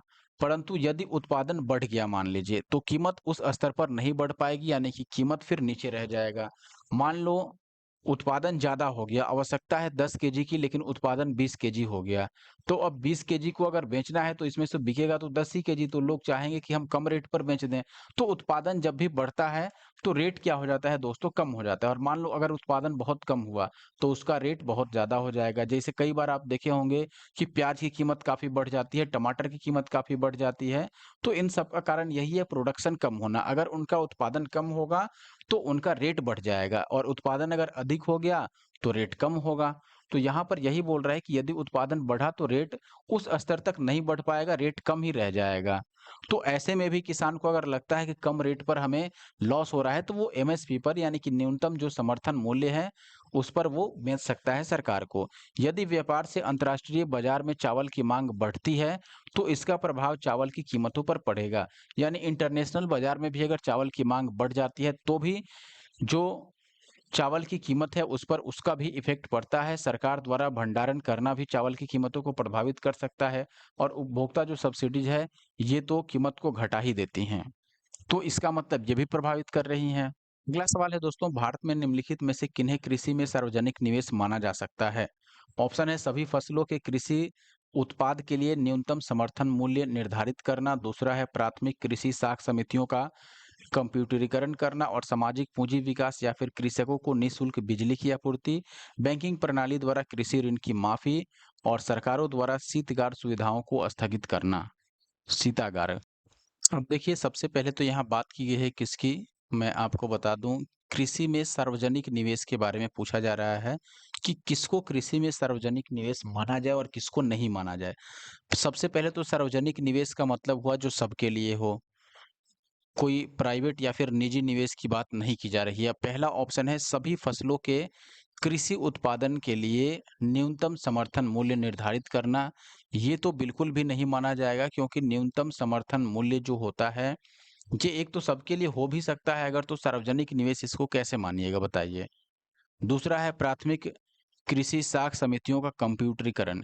देखिए, अब कृषि से संबंधित जो भी लोन देने वाली समितियां हैं, कमिटीज़ हैं, जो कृषि से संबंधित लोन प्रोवाइड कराती हैं, अगर उनका कंप्यूटरीकरण किया जाए, तो उसको कृषि में सार्वजनिक निवेश माना जाएगा, क्योंकि वो सभी कृषक के लिए होगा। और उससे जो फ़ायदा होगा वो सभी कृषक को भी होगा और साथ ही साथ दूसरे व्यक्तियों को भी होगा, क्योंकि साख का कार्य काफ़ी तेज़ी से हो सकेगा कंप्यूटर के माध्यम से। तो ये यहाँ पर सही माना जा सकता है। सामाजिक पूँजी विकास देखिए ये हर एक कार्य में इसको सही माना जाएगा। समाज सही रहेगा, सही इस्तेमाल करेगा कृषि को, तो वो सार्वजनिक तौर पर ही गिना जाएगा, क्योंकि यहाँ पर समाज जुड़ा है तो सीधे इसको सार्वजनिक आप मान सकते हैं। चौथा है कृषकों को निःशुल्क बिजली की आपूर्ति। देखिए इसको निवेश तो मानेंगे ही नहीं, निःशुल्क दे रहा है तो ये निवेश तो हुआ ही नहीं। निवेश कहाँ से मानेंगे, ये तो और सरकार का यहाँ पर लॉस ही होगा अगर निःशुल्क बिजली रही तो। और आगे आप देखेंगे यहाँ पर इसका दुरुपयोग भी हो सकता है। ज़रूरी नहीं कि सभी कृषक इसका सदुपयोग करें। और पाँचवा है बैंकिंग प्रणाली द्वारा कृषि ऋण की माफ़ी। अब देखिए बैंकिंग प्रणाली अगर कृषि ऋण को माफ़ी करा करने लगे तो ये भी क्या होगा, इसका भी दुरुपयोग हो सकता है कि लोग जैसे ऐसे ही देखते हैं या पैसे लेके ऋण लेके लोग भाग जाते हैं, तो यहाँ पर इसका और ज़्यादा नेगेटिव इम्पैक्ट पड़ सकता है और ऐसे सरकार खुद माइनस में चलने लगेगी। छठा है आपके पास, अच्छा यहीं से हम ऑप्शन सही चूज़ भी कर सकते हैं। देखो हमें 1, 3 और 4 सॉरी 1 4 और 5 तो सही नहीं होने वाला है। जैसे इसमें 1 को सही दिया गया है तो ये गलत हो गया। इसमें 4, 1 और 5 को भी सही दिया है तो ये भी गलत हो गया। इसमें भी 5 को, 4 को, 1 को सही दिया गया है तो ये गलत हो गया। तो ऑप्शन सी ही इकलौता बचता है, यानी कि 6 वाला भी सही है। सरकार द्वारा शीतागार सुविधाओं को स्थापित करना। आप देखेंगे यहाँ पर डिटेल में काफ़ी लंबा-चौड़ा एक्सप्लेनेशन है। मैं जल्दी-जल्दी पढ़ देता हूँ, आप वीडियो को पॉज़ करके पढ़ लेना अगर, क्योंकि मुझे उतना इम्पोर्टेंट नहीं लगा, ये मैंने पूरा पढ़ रखा है इसलिए मैं बता रहा हूँ। देखो हरित क्रांति के दौरान और हरित क्रांति के बाद की अवधि में कृषि में सार्वजनिक और निजी पूंजी निर्माण ने कृषि क्षेत्र की प्रगति के लिए उल्लेखनीय योगदान दिया है। प्रारंभ में कृषि विकास मुख्यतः निम्न कार्यों में सार्वजनिक निवेश संचालित होता था। पहला तो कृषि की आधारभूत संरचना, यानी जो बेसिक उसकी संरचना है उस पर खर्च करना, विस्तार सेवाएं उसको और विस्तृत बनाना और बाजार और भंडारण सुविधाएं इनका विकास करना कि कृषि उत्पादों को अच्छे से स्टोरेज उनका रहे और बाजार में उसको सही कीमत पर बेचा जाए।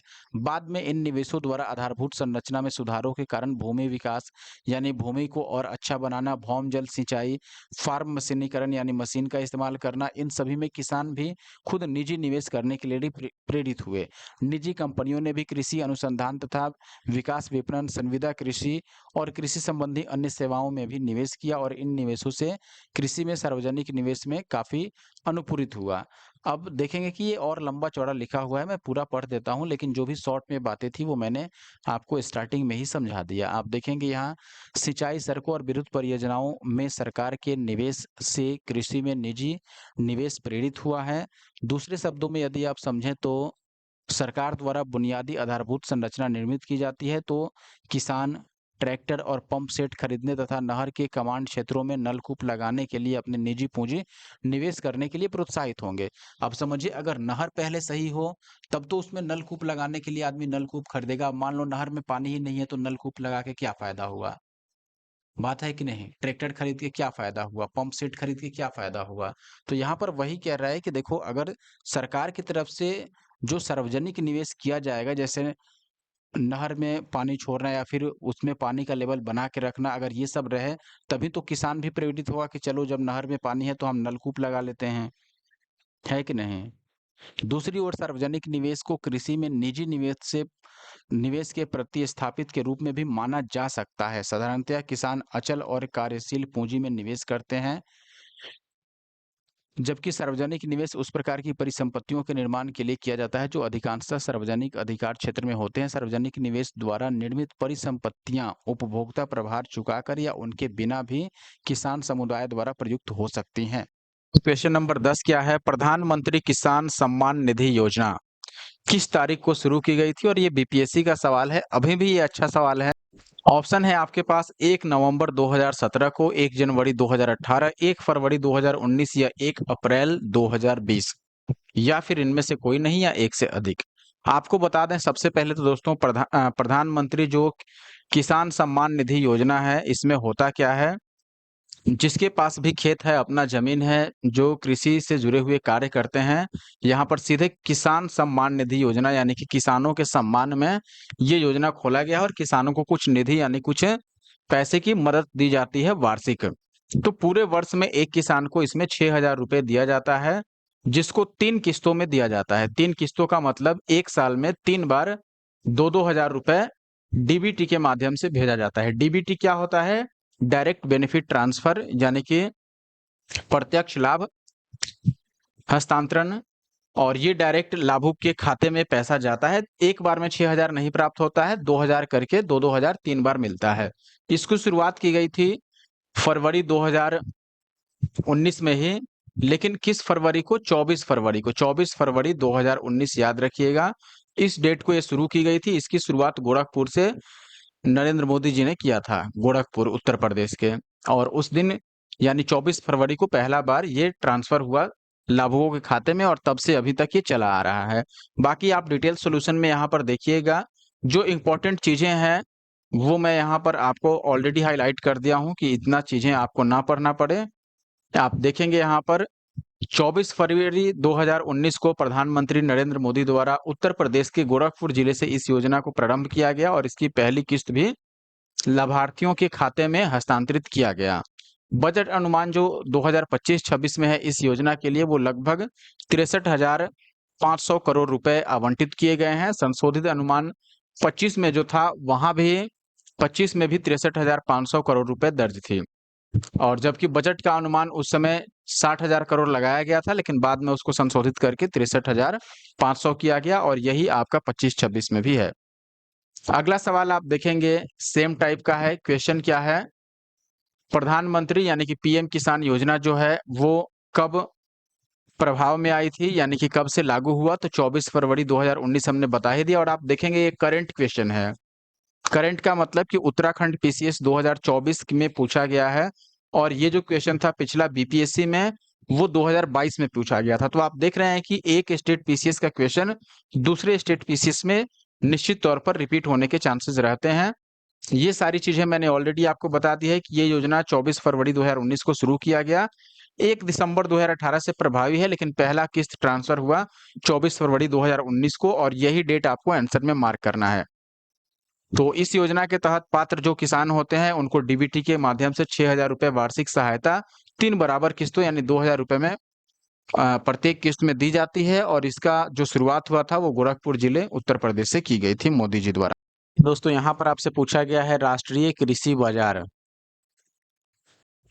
राष्ट्रीय कृषि बाजार यानी कि नेशनल एग्रीकल्चर मार्केट स्कीम को क्रियान्वित करने से क्या लाभ है, ये आपसे पूछा गया है। ऑप्शन है पहला, या फिर दो स्टेटमेंट यहाँ पर लिखा गया है। पहला स्टेटमेंट है, यह कृषि वस्तुओं के लिए सर्व भारतीय इलेक्ट्रॉनिक व्यापार पोर्टल है।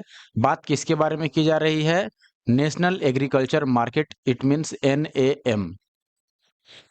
दूसरा कह रहा है कि यह कृषकों के लिए राष्ट्रव्यापी बाजार सुलभ करता है, यानी कि नेशनल लेवल पे एक आसान मार्केट उपलब्ध कराता है, जिसमें उसके उत्पाद की गुणवत्ता के अनुरूप कीमत मिलती है, यानी कि जिस टाइप का प्रोडक्ट है उसकी जितनी क्वालिटी है उसके अनुसार उसका कॉस्ट वहां पर मिल जाता है। तो यहाँ पर बात की गई है कि क्या इसमें केवल पहला सही है, या दोनों सही है, या दोनों गलत है, या फिर केवल दूसरा सही है। आप देखेंगे कि जो NAM की बात की गई है, राष्ट्रीय कृषि बाजार, इसका मुख्य उद्देश्य यही है, सबसे पहला तो कि यह कृषि वस्तुओं यानी कृषि से संबंधित जितने भी प्रोडक्ट हैं उनको सभी भारतीयों के लिए इलेक्ट्रॉनिक व्यापार पोर्टल के रूप से उपलब्ध कराया गया है, ताकि सभी लोग वहां पर व्यापार कर सके, अपना कृषि जो भी कृषि से संबंधित वस्तु है उसको वहां पर बेच सकें। आप देखेंगे दूसरा है कि यह कृषकों के लिए राष्ट्रव्यापी बाजार सुलभ करता है, यानी कि नेशनल लेवल पर उसको और इजी बनाता है। और ये दोनों जो कथन है वो दोनों ही यहाँ पर सही है, ऑप्शन सी सही है। आप और डिटेल में यहाँ देखेंगे, सबसे पहला कि राष्ट्रीय कृषि बाजार योजना किसानों को उनकी उपज का बेहतर मूल्य दिलाने तथा कृषि जिन्सों के पारदर्शी व्यापार को सुनिश्चित करने के लिए बनाया गया है। इसमें इंपॉर्टेंट क्या है याद रखने लायक, कि इस पोर्टल का शुभारंभ कब किया गया? तो देखिए, इलेक्ट्रॉनिक नेशनल एग्रीकल्चर मार्केट का शुभारंभ किया गया 14 अप्रैल 2016 को प्रधानमंत्री नरेंद्र मोदी द्वारा। यह एक Akhil Bharatiya electronic trading portal है, यानी ऑल इंडिया ट्रेडिंग पोर्टल है, जो निवर्तमान कृषि उपज विपणन समितियों को एकीकृत कर कृषि जिन्सों हेतु एकीकृत राष्ट्रीय बाजार का सृजन करता है। इलेक्ट्रॉनिक होने के कारण किसानों को उनके उपज की गुणवत्ता के अनुरूप यहाँ पर प्रतिस्पर्धी यानी कि बेहतर मूल्य प्राप्त हो पाता है। अगला सवाल है, निम्नांकित में कौन भारत में सहकारी कृषि के विचार का समर्थक नहीं था? ध्यान दीजिएगा, यहाँ पर नहीं पूछा गया है। सहकारी कृषि के विचार का समर्थक कौन नहीं था दोस्तों? चरण सिंह नहीं थे। जवाहरलाल नेहरू और जो शास्त्री जी थे या फिर अबुल कलाम आजाद, ये लोग उसके समर्थक थे, लेकिन नहीं में कौन थे यहाँ पर? चरण सिंह। आप देखेंगे डिटेल में दोस्तों, चौधरी चरण सिंह द्वारा नेहरू के सोवियत शैली से आर्थिक विकास का विरोध किया। यानी कि जो चौधरी चरण सिंह जी थे, इन्होंने नेहरू जी की जो सोवियत शैली से आर्थिक विकास का मॉडल दिया गया था, उसका विरोध किया गया। और चौधरी चरण सिंह का क्या विचार था कि सहकारी कृषि भारत में सफल नहीं हो सकती है, अतः चौधरी चरण सिंह को भारत में सहकारी कृषि का समर्थक नहीं माना जाता है। अगला सवाल आप देखिएगा दोस्तों, क्वेश्चन नंबर 14। यहाँ पर क्वेश्चन जो है ये काफी अच्छे लेवल का क्वेश्चन है। आप देखेंगे, निम्नलिखित में से कौन सा एक लघु कृषक बड़े खेत की संकल्पना का सर्वोत्तम वर्णन है? इनकी बात करेंगे दोस्तों, आप देखेंगे पहला ऑप्शन है, युद्ध के कारण अपने देशों से बड़ी संख्या में विस्थापित लोगों का एक बड़ी खेती योग्य जमीन देकर जिसमें वे सामूहिक खेती कर उपज को आपस में बांटते हैं, पुनः स्थापन करना। देखिए ये नहीं होगा इसका आंसर, क्योंकि क्वेश्चन में आपसे पूछा गया है लघु कृषक यानी छोटे किसान और बड़े खेत। इस संकल्पना का क्या अर्थ है, इसका वर्णन इसमें से कौन सा ऑप्शन कर पाता है? तो छोटे किसान और बड़े खेत का मतलब ये नहीं है कि युद्ध के कारण अपने देशों से बड़ी संख्या में जो लोग विस्थापित होते हैं उनको बड़ी खेती योग्य जमीन दे दिया जाए और सामूहिक खेती के लिए उनको कहा जाए, ये बिल्कुल नहीं होगा यहाँ पर। अगला है कि किसी क्षेत्र के अनेक सीमांत कृषक अपने आप को समूह में व्यवस्थित कर चुनिंदा कृषि संक्रियाओं में समाकलन कर और संगति लाते हैं। देखिए दूसरा ऑप्शन जो है ये इसका आंसर माना जा सकता है, क्योंकि किसी भी क्षेत्र में कई सारे अगर छोटे किसान हैं, छोटे किसान यानी जिनके पास जमीन कम है, ऐसा नहीं कि स्किल्स की कमी है, जमीन कम है, कृषि योग्य भूमि कम है, वो क्या करते हैं अपना अलग अलग एक समूह बनाते हैं कुछ लोगों की, और समूह को व्यवस्थित कर और जो स्पेशल कृषि की संक्रियाएं हैं, ऑपरेशंस हैं या तरीके हैं, उनको समाकलित कर यानी कि एकत्रित कर या फिर एक जगह सभी लोग अपना-अपना वहाँ पर कृषि संक्रिया करके और संगति बना करके उसमें और तेजी लाते हैं, तो ऑप्शन बी सही हो जाएगा। बाकी ऑप्शन सी में आपको दिया गया है कि किसी क्षेत्र के अनेक सीमांत कृषक मिलकर किसी नियमित निकाय के साथ कॉन्ट्रैक्ट कर लेते हैं, तो कॉन्ट्रैक्ट वाली ये बात नहीं है। देखिए छोटे किसानों के हित के लिए ये व्यवस्था किया गया था कि जो भी छोटे किसान हैं, छोटे का मतलब जिनके पास भूमि जो है वो कम है, उनके लिए था कि वो लोग अपना एक-एक समूह बनाकर और फिर एक साथ कृषि करें। अगला सवाल है दोस्तों, क्वेश्चन नंबर 15। बुलक कैपिटलिस्ट यानी बैल पूंजीपति किसे कहा जाता है? ऑप्शन है आपके पास गरीब किसानों को, धनाढ्य किसानों को, उन किसानों को जिनके पास कुछ साधन तो है पर धनाढ्य नहीं है, या फिर उन किसानों को जो बड़े जमींदार हैं। देखिए सबसे पहले यहाँ पर चूंकि कैपिटलिस्ट लगा है, इससे आप याद रख सकते हैं कि ये गरीबी को तो नहीं दिखा रहा है, इसलिए जहां भी गरीब दिख रहा है उसको तो हटा दीजिए। पहले आपको बता दूं दोस्तों, सबसे पहले तो गरीब को हटा देना है। उसके बाद आप देखेंगे यहाँ पर है धनाढ्य किसान, यानी कि जो धनी किसान है, धनाढ्य यानी जो धन से भरपूर है, तो पूरा पूरा धनी को भी नहीं चुनना है। देखो बैल पूंजीपति उसको बोलते हैं जिसके पास जमीन तो है, जमीन है लेकिन उतना पूंजी नहीं या फिर उतना धन नहीं है कि वो आधुनिक तरीके से उस पर खेती कर सके, तो वो बैलों के सहारे ही उस पर कृषि का कार्य करते हैं, तो उनको बैल पूंजीपति बोलते हैं। यानी कि पूंजी की कमी है, आप ऐसे समझ लीजिए, साधन है लेकिन धन नहीं है, तो हम ऑप्शन सी को चूज करेंगे यहाँ पर कि ऐसे किसान जिनके पास कुछ साधन है लेकिन वो धनाढ्य नहीं है, यानी कि वेल्दी नहीं है, रिच नहीं है। साधन का मतलब उनके पास जमीन हो सकता है, उस जमीन पर खेती करने के लिए भी कुछ साधन हो सकते हैं, लेकिन वो आधुनिक साधन नहीं होंगे या उसको और आधुनिक बनाने के लिए धन की कमी होगी, तो ऐसे किसानों को हम बैल पूंजीपति बोलते हैं, यानी कि बुलक कैपिटलिस्ट बोलेंगे। आप डिटेल एक्सप्लेनेशन में भी देखेंगे कि ऐसे किसान जिनके पास कुछ साधन है लेकिन वो वेल्दी नहीं है, रिच नहीं है, उनको बुलक कैपिटलिस्ट कहते हैं। और लॉयड और सुसेन रुडोल्फ, इन दोनों व्यक्तियों ने 1987 में बुलक कैपिटलिस्ट के बारे में डिफाइन किया था कि ये ऐसे स्वनियोजित तथा स्ववित्त पोषित उत्पादक होते हैं, जिनके पास बैलों की जोड़ी के साथ-साथ पर्याप्त बड़ी जोत भी होती है, यानी कि इनके पास बैलों की जोड़ी होती है जोतने के लिए, लेकिन उसके साथ पर्याप्त मात्रा में कृषि योग्य भूमि भी इनके पास होती है। आगे देखिएगा क्वेश्चन नंबर 16। इसमें पूछा गया है निम्नलिखित में से कौन सा भारत में भूमि सुधार का हिस्सा नहीं है? जमींदारी प्रथा का उन्मूलन, भूमि जोतों की अधिकतम सीमा का निर्धारण, काश्तकारी सुधार या फिर बहुफसलीय योजना।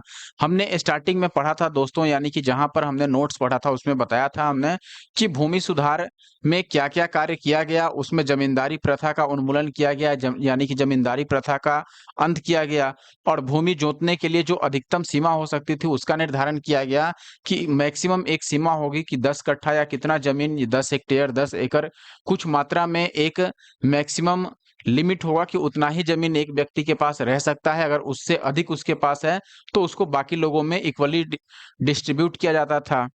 तो ये बात भी यहाँ पर सही है, ये भी सही है, काश्तकारी सुधार किया ही गया। और बचता है ऑप्शन डी, यानी कि बहुफसलीय योजना। तो इसका देखो, बहुफसलीय योजना नाम से ही पता चल रहा है कि इसका भूमि से कोई लेना देना नहीं है, तो ऑप्शन डी यहाँ सही है, यानी कि ये भूमि सुधार का हिस्सा नहीं है। आप यहाँ देखें कि भारत में आजादी के समय ऐसी कृषि व्यवस्था मौजूद थी जिसमें भूमि का स्वामित्व कुछ हाथों में केंद्रित था, यानी कुछ ही लोगों के पास भूमि का स्वामित्व था, भूमि के मालिक कुछ ही लोगों के पास था, यानी कि मलिकाना हक। अतः देश को समृद्ध बनाने हेतु भूमि सुधार को अति आवश्यक माना गया और इस हेतु जमींदारी प्रथा का अंत किया गया और मध्यस्थों की समाप्ति की गई, यानी कि जो बीच में मीडिएटर जो जमींदार होते थे उनको हटाया गया और भूमि जोतों की अधिकतम सीमा का निर्धारण हुआ, काश्तकारी सुधार इत्यादि कार्यक्रम अपनाए गए। आई होप कि ये बातें आप समझ पा रहे हैं। अगला सवाल, निम्नलिखित में से कौन सा उपाय कृषि संरचना को कृषि विकास के लिए प्रेरक बनाने हेतु अपनाया गया है, यानी कि कृषि के विकास को लेकर के कौन इसमें से इम्पोर्टेंट है या किसको अपनाया गया? बेसिकली कृषि के विकास को ध्यान में रखते हुए मध्यस्थों की समाप्ति, यानी कि जो बिचौलिए थे, जो कृषि से संबंधित या भूमि का टैक्स वसूलते थे और कंपनी को देते थे या फिर सरकार को देते थे, उन मध्यस्थों यानी कि बिचौलियों की बात कर रहा है। तो अभी हमने पढ़ा था इसमें कि मध्यस्थों की समाप्ति तो की ही गई।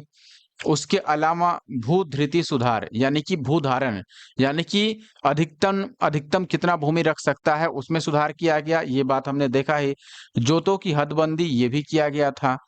और आ गया लास्ट में उपरोक्त सभी, तो ऑप्शन डी सही हो गया, यहाँ पर तीनों ही सही है। और ये पिछले क्वेश्चन में हमने देखा था, इसलिए एक्सप्लेनेशन की जरूरत है नहीं। यहाँ पर क्या बोला गया है, भारत में पट्टेदारी सुधार के उपायों के संदर्भ में कौन सा कथन सही है?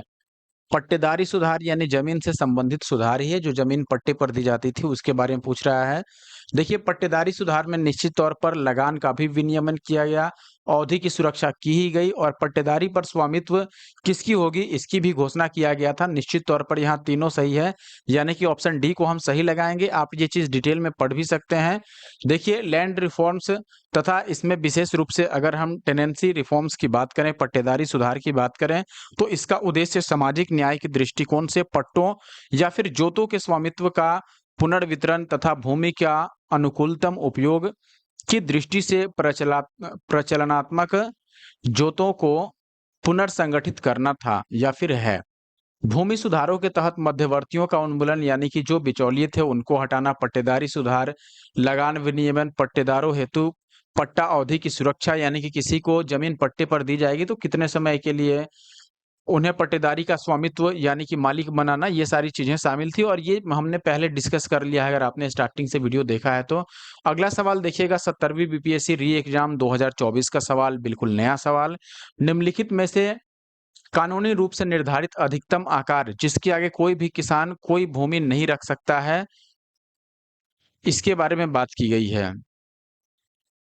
तो ऑप्शन है आपके पास भूमि समेकन, भूमि सीमा या फिर बिचौलियों का उन्मूलन या काश्तकारी सुधार। क्वेश्चन पहले फिर से समझ लीजिए और अच्छे से समझिए।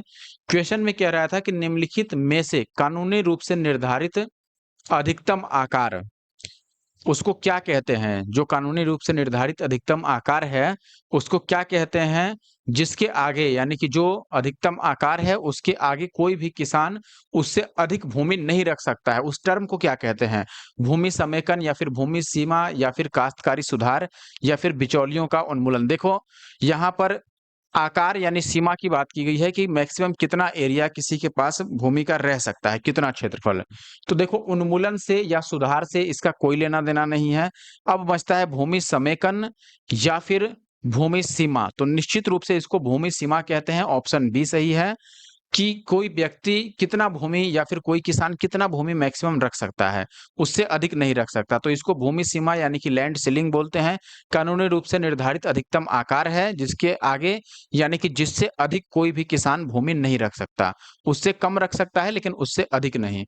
अगला सवाल जो दो अलग-अलग स्टेट पीसीएस के एग्जाम में पूछा जा चुका है लगातार, भारत में सीमांत कृषि भूमि जोत का आकार क्या है? ये हमने पहले ही पढ़ा था दोस्तों, सीमांत किसको बोलते हैं। सीमांत कृषि भूमि जोत किसको बोलते हैं? जिसके पास 1 हेक्टेयर से कम भूमि है, और जिसके पास 2 हेक्टेयर से कम है लेकिन 1 हेक्टेयर से अधिक है उसको हम लघु जोत बोलते हैं। ये हमने स्टार्टिंग में पूरा टेबल पढ़ा था, आई होप कि आपको याद होगा। ऑप्शन डी यहाँ सही होगा। अगर नहीं आपने देखा है स्टार्टिंग का टेबल तो जरूर देख लीजिए, कुछ हम यहाँ डिस्कस कर देते हैं। देखिए 2015-16 के अनुसार सीमांत जोत यानी मार्जिनल लैंड होल्डिंग का आकार 1 हेक्टेयर से कम होता है। लघु का आकार कितना होता है? 1 से 2, और अर्ध मध्यम का होता है 2 से 4, मध्यम का होता है 4 से 10, और जो बड़े होते हैं उनका आकार 10 या फिर उससे अधिक हेक्टेयर वाला होता है। भारत में तो ओवरऑल देखेंगे तो 68.5% सीमांत जोते हैं, यानी कि ऐसे लोग जिनके पास 1 हेक्टेयर से भी कम भूमि है उनकी जो संख्या है वो 68.5% है, ध्यान दीजिएगा। और 17.60% ऐसे लोग हैं जिनके पास जमीन 1 और 2 हेक्टेयर के बीच में है। 9.6% ऐसे हैं जिनके पास 2 से 4 हेक्टेयर तक की जमीन है, और 3.8% ऐसे हैं जिनके पास 4 से 10 हेक्टेयर का जमीन है, और 1% से भी कम ऐसे लोग हैं जिनके पास वृहद आकार में भूमि है कृषि योग्य, यानी कि 10 हेक्टेयर या उससे अधिक है। तो ध्यान रखिए, इसी से ये चीज साबित होता है कि जो ओरिजिनल कृषक हैं, असली किसान हैं, जो ज्यादा मेहनत करते हैं, उनके पास तो भूमि की ही कमी है। बात है कि नहीं? इसलिए किसान और गरीब होते जाता है। टेबल है जिसकी मैं बात कर रहा था, आप ये टेबल याद कर सकते हैं। मैंने स्टार्टिंग में इसको अच्छे से एक्सप्लेन कर रखा है आपके सामने, अभी इसीलिए रख दिया कि आप वीडियो को पॉज करके इसका स्क्रीनशॉट लेके और इसको याद कर लीजिएगा। याद जरूर कीजिए, स्क्रीनशॉट लेके नहीं रखना है। एक किसान जिसके पास 1 से 2 हेक्टेयर तक की जोत है उसको क्या कहा जाता है बताओ?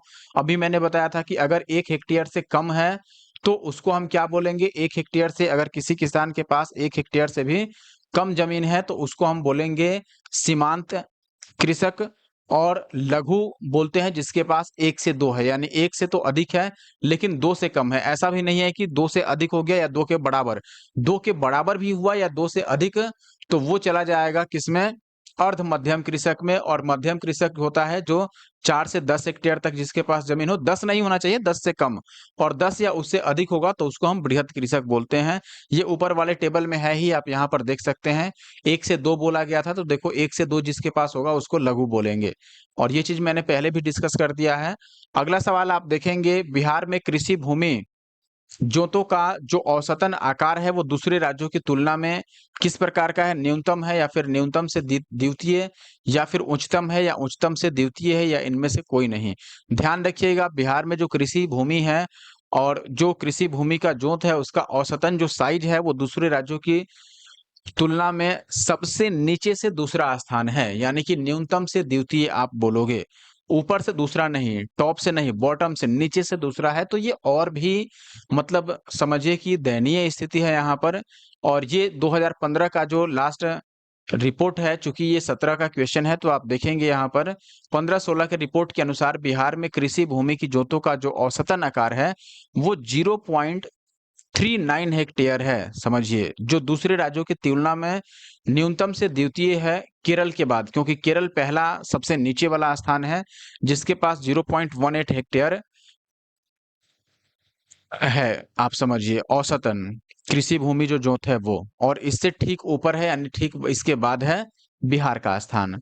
अगला सवाल है दोस्तों अपने पास, भारत में धीमी कृषि विकास गति के लिए निम्नलिखित में से कौन प्रभावी कारण है? धीमी कृषि विकास गति के लिए ऑप्शन है ग्रामीण निर्धनता यानी कि गांव में की गरीबी, शहर की गरीबी, या फिर कुशल श्रमिक की कमी, या शहर से गांवों की ओर पलायन होना। देखिए, धीमी कृषि विकास यानी कृषि विकास बहुत धीरे होना, कृषि में जो डेवलपमेंट है एग्रीकल्चर के फील्ड में, वो काफ़ी स्लो हो रहा है। इसका सबसे ज़्यादा जो इफ़ेक्टिव कारण है, वो पूछा जा रहा है क्या है? पहला ऑप्शन था गरीबी, किसकी? गाँव की गरीबी, ग्रामीण निर्धनता या फिर शहरी। अब देखिए, कृषि ज़्यादातर कहाँ होता है? शहर में या फिर गाँव में? तो आप सीधे बोलोगे कि गाँव में, यानी कि ग्रामीण क्षेत्रों में। शहर में तो फैक्ट्रियाँ हैं, फैक्ट्रियों में काम होता है और भी बड़ी कंपनियों के ऑफ़िसेज़ होते हैं या फिर बैंक होते हैं या कई सारी ऐसी चीज़ें होती हैं जहाँ पर रोज़गार मिलता है, लेकिन गाँव में ऐसा नहीं है। जनरली गाँव में आप देखते होंगे वही लोग रहते हैं जो कृषि से जुड़े हैं या खेती से जुड़े हुए कार्य करते हैं। तो यहाँ पर शहर की तो बात ही हटा दीजिए, शहर से गाँव की ओर पलायन आपने देखा है कभी क्या ऐसा कि शहर से लोग गाँव की ओर जाते हैं रोज़ी-रोटी के लिए? ऐसा बिल्कुल नहीं होता। लोग गाँव से शहर आते हैं, ये गलत है।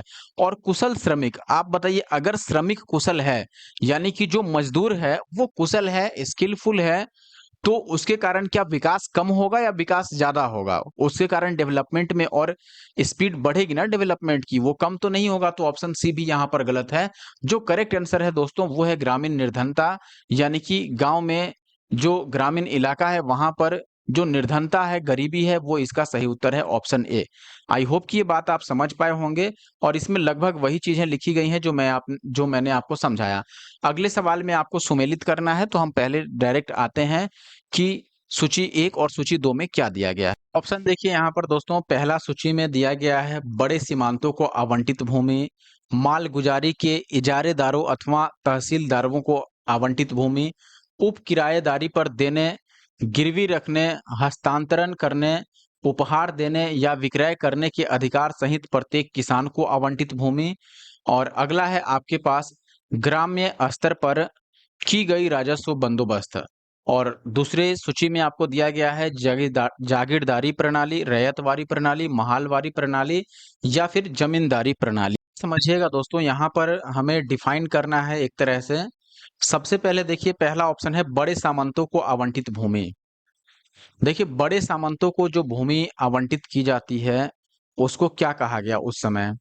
बड़े सामंत या फिर जो बड़े लोग हैं या उस समय जिनको भूमि आवंटित की गई, एक्चुअली में आप ऐसे समझिए उनको उसकी या उस भूमि की जागीरदारी सौंप दी गई। तो इसको हम पहले में ही मिलाएँगे, इसका मतलब वही हुआ बड़े सामंतों को जो भूमि आवंटित की गई, तो उस भूमि की जागीरदार उसको दे दिया गया, जागीरदारी दे दी गई, जागीरदार वो बन गया उस भूमि का, यानी कि मालिक बन गया समझिए एक तरह से। दूसरा ऑप्शन है मालगुजारी के इजारेदारों अथवा तहसीलदारों को आवंटित भूमि।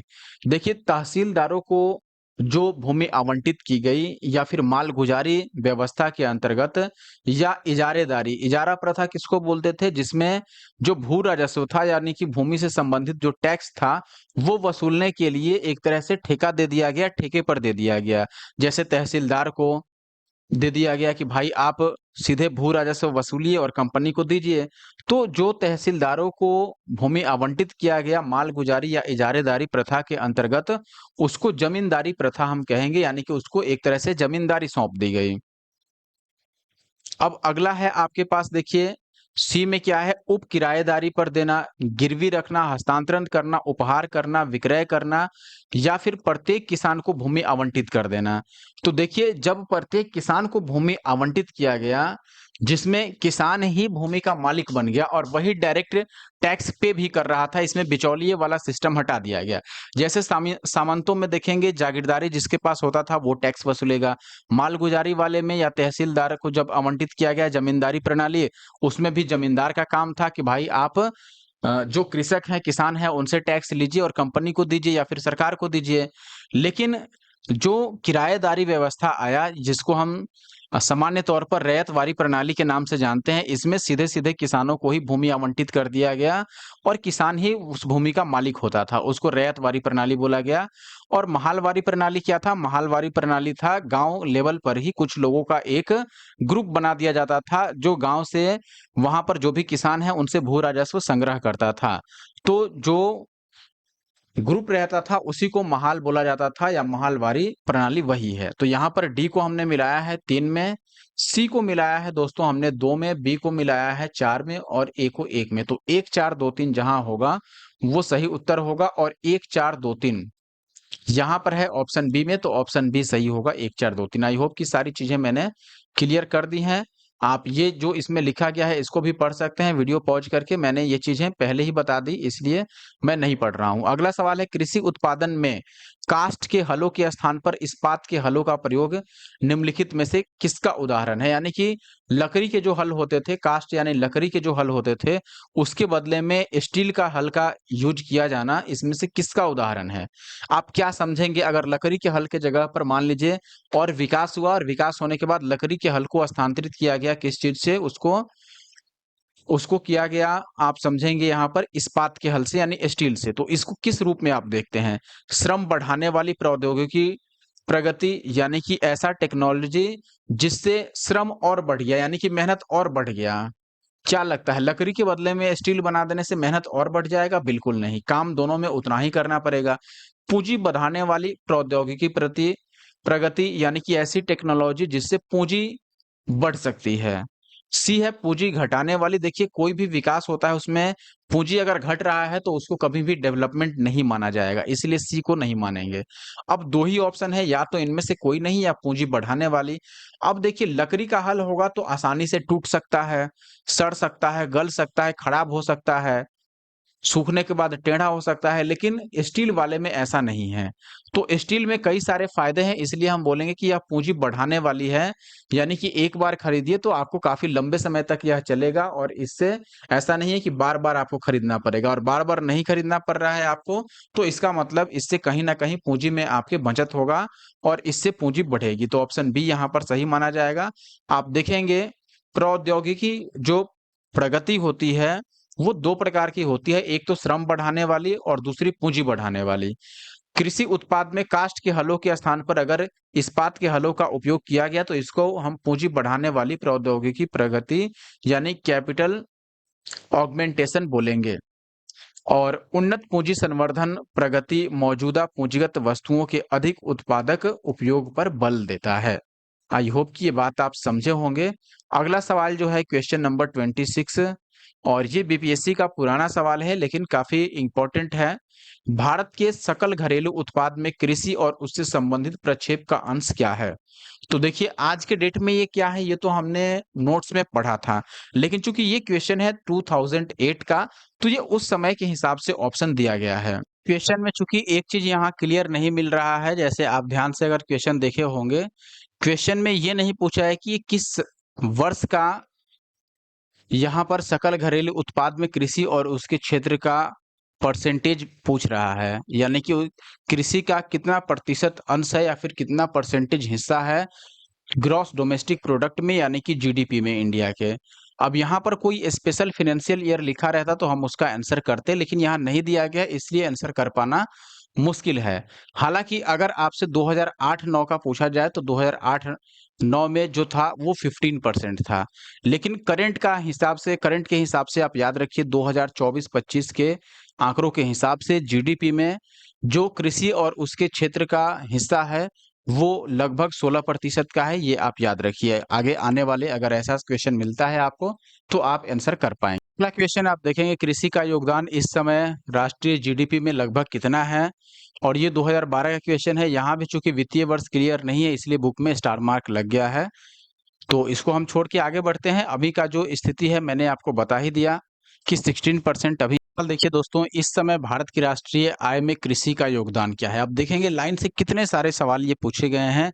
लगभग हर एक वर्ष किसी न किसी एग्जाम में आप समझिए कि ये सवाल पूछा जाता है कि जीडीपी में कृषि का क्या योगदान है, राष्ट्रीय आय में कृषि का क्या योगदान है। अब ये 1998 और 1996 का क्वेश्चन है, और चूंकि यहाँ पर फिर से वित्तीय वर्ष का उल्लेख नहीं है इसलिए बुक में स्टार मार्क लगा है, लेकिन मैं डिटेल सॉल्यूशन जो है वो पढ़ के आपको बता देता हूं। आप देखेंगे यहाँ पर क्या लिखा गया है दोस्तों कि 1996 टू 1997 में कृषि और उसके जो एलाइड एरिया थे या सेक्टर थे, यहाँ पर क्षेत्र का मतलब सेक्टर से है, एरिया से नहीं, तो जो सेक्टर थे कृषि और उसके संबद्ध क्षेत्र थे उसका जीडीपी में योगदान उस समय समझिए कि 26.19% था। फिर नेक्स्ट ईयर यानी कि 97-98 में 24.47% हुआ। आर्थिक समीक्षा जो 24-25 आई है उसके अनुसार वित्तीय वर्ष 24-25 के प्रोविजनल एस्टिमेट की अगर हम बात करें तो इसके लिए वर्तमान कीमतों पर देश की जीडीपी में कृषि और उसके संबद्ध क्षेत्र का जो योगदान है वो 16% है। 28 फरवरी 2025 को जारी राष्ट्रीय आय, देखिए यहाँ पर जीडीपी की बात की गई थी 16%। अब बात करें अगर राष्ट्रीय आय के द्वितीय जो अग्रिम अनुमान है यानी कि सेकंड एई, इसके अनुसार अगर आप देखेंगे तो 24-25 के अनुसार सीधे यहाँ पर बात कीजिए वर्ष 2024-25 के दूसरे जो एडवांस एस्टिमेट होता है और 23-24 के पहले जो आरई का मतलब हुआ रिवाइज एस्टिमेट में जीवीए यानी कि ग्रॉस वैल्यू एडिट जो होता है उसके बारे में बात कर रहा है। में कृषि और संबद्ध क्षेत्र का जो योगदान है वो 14.41% और 14.66%, यानी कि 24-25 में 14.41% है और 23-24 में ये कितना था 14.66%। चालू कीमतों पर अगर 24-25 के सेकेंड एडवांस एस्टिमेट की बात करो आप तो इसमें कृषि और संबद्ध क्षेत्र का जो योगदान है वो 18% है, जबकि 23-24 का पहला जो रिवाइज एस्टिमेट था उसमें चालू मूल्यों पर जीवीए में देखिए यहाँ पर ना तो जीडीपी की बात की गई है ना राष्ट्रीय आय की, जीवीए में कृषि संबद्ध क्षेत्र का हिस्सा 17.79% है। देखिए इसमें जो इम्पोर्टेंट है वो याद रखिए आपकी 16% जो है ये जीडीपी में अभी कृषि का योगदान है, कृषि और उसके संबद्ध क्षेत्र का, उससे रिलेटेड जो भी सेक्टर हैं। और जनसंख्या को ये सपोर्ट कितना करता है 46.1%, ये भी हमने पहले पढ़ रखा है। आगे देखेंगे अगला सवाल जो आपके पास है इसमें पूछा गया है भारत में या भारत के सकल घरेलू उत्पाद में, देखिए अब यहाँ उल्लेख किया गया कि कौन से वित्तीय वर्ष की बात की जा रही है। उत्पाद में वित्तीय वर्ष 2010-11 में कृषि और संबंधित क्षेत्रों का योगदान कितना था। ऑप्शन है 20%, 10%, 8 या 15%, तो उस समय यह 15% था। वर्तमान में सकल घरेलू उत्पाद में ये 16% है, याद रखिए। वर्तमान का भी याद रखना जरूरी है और ये इतना डिटेल लंबा चौड़ा नहीं पढ़ना है, ये बार-बार वही चीजें बुक में रिपीट की गई हैं जो अभी मैंने पढ़ के आपको समझाया। तो सारी चीजें सेम है इसलिए यहाँ पढ़ना आवश्यक नहीं है। सवाल है दोस्तों क्वेश्चन नंबर 31, यहाँ पूछा गया है आपसे भारतीय अर्थव्यवस्था में कृषि का योगदान बढ़ रहा है, स्थिर है या घट रहा है, इनमें से कोई नहीं। अभी हमने कई सालों का देखा, जैसे आप देखेंगे दोस्तों कि पहले के टाइम में 1996 में हमने देखा कि उस टाइम पर ये 24 से 25-26% के आसपास था, लेकिन आज के डेट में ये आप देखेंगे कि 16% पर है। और इससे पहले 2008-9 का हमने रिपोर्ट देखा कि उस समय ये 15% पर था, लेकिन फिर भी अगर पिछले सालों के कंपैरिजन में हम देखें तो लगातार ये धीरे-धीरे कम होते आ रहा है, तो हम ये कहेंगे कि घट रहा है। क्योंकि जैसे-जैसे आप देखेंगे कि जो फैक्ट्रीज़ हैं या फिर नई-नई कंपनियाँ बन रही हैं, टेक्नोलॉजी बढ़ रही है, वैसे-वैसे आदमी कृषि का कार्य कम करके और दूसरे कार्यों में लग रहा है और कृषि में अभी के टाइम पर उतना फ़ायदा भी जो आम आदमी होता है या छोटे किसान हैं, उनको नहीं दिखता है। या फिर किसान और गरीब होते जाते हैं, उनके लायक ऐसा कोई स्कीम या फिर कोई ऐसा सपोर्टिव नहीं होता है। तो आप देखेंगे यहाँ पर कि धीरे-धीरे जो इंडियन इकोनॉमी है, इसमें जो एग्रीकल्चर है, इसका जो योगदान है, वो घट रहा है। तो ऑप्शन बी यहाँ पर सही होगा। आप डिटेल में ये चीज़ पढ़ भी सकते हैं और ये फिर से वही सारी चीज़ें लिखी गई हैं, जो हमने पहले पढ़ा।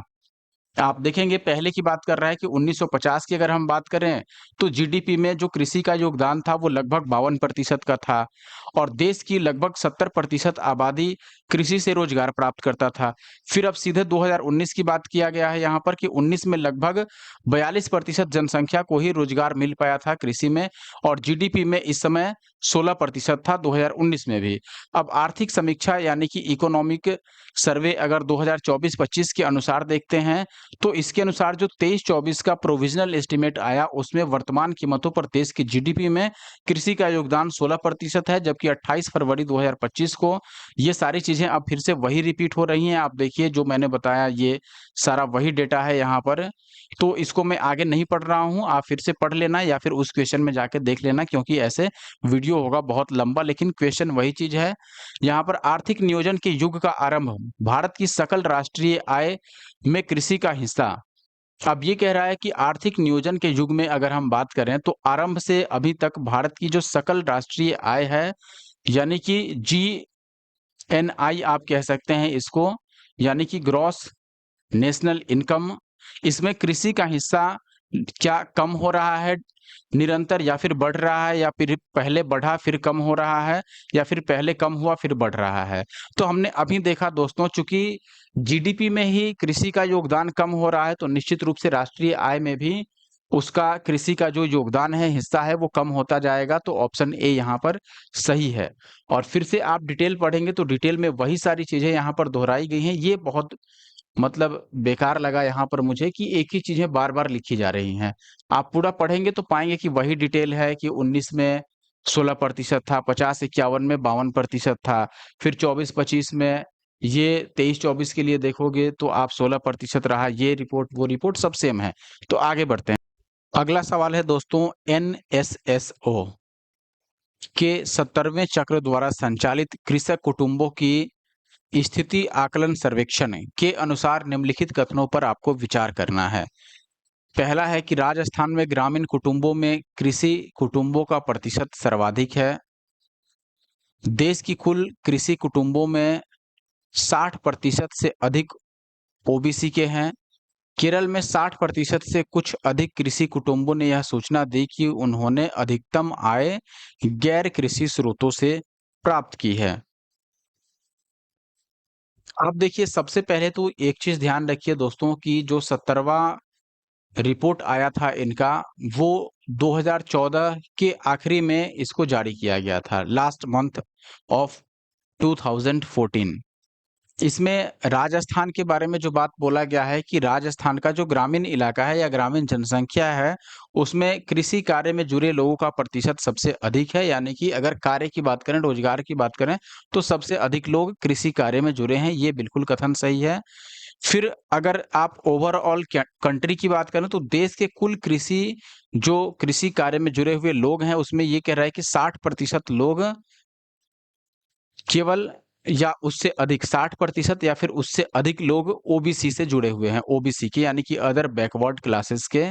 यहाँ पर देखिए, दूसरा जो पॉइंट है ये गलत है यहाँ पर, क्योंकि अगर ओबीसी की बात करें तो ओबीसी की हिस्सेदारी जो कृषि क्षेत्र में है वो लगभग 45% की मानी जाती है, जबकि एससी की बात करोगे तो लगभग ये 16% का हिस्सेदारी माना जाता है।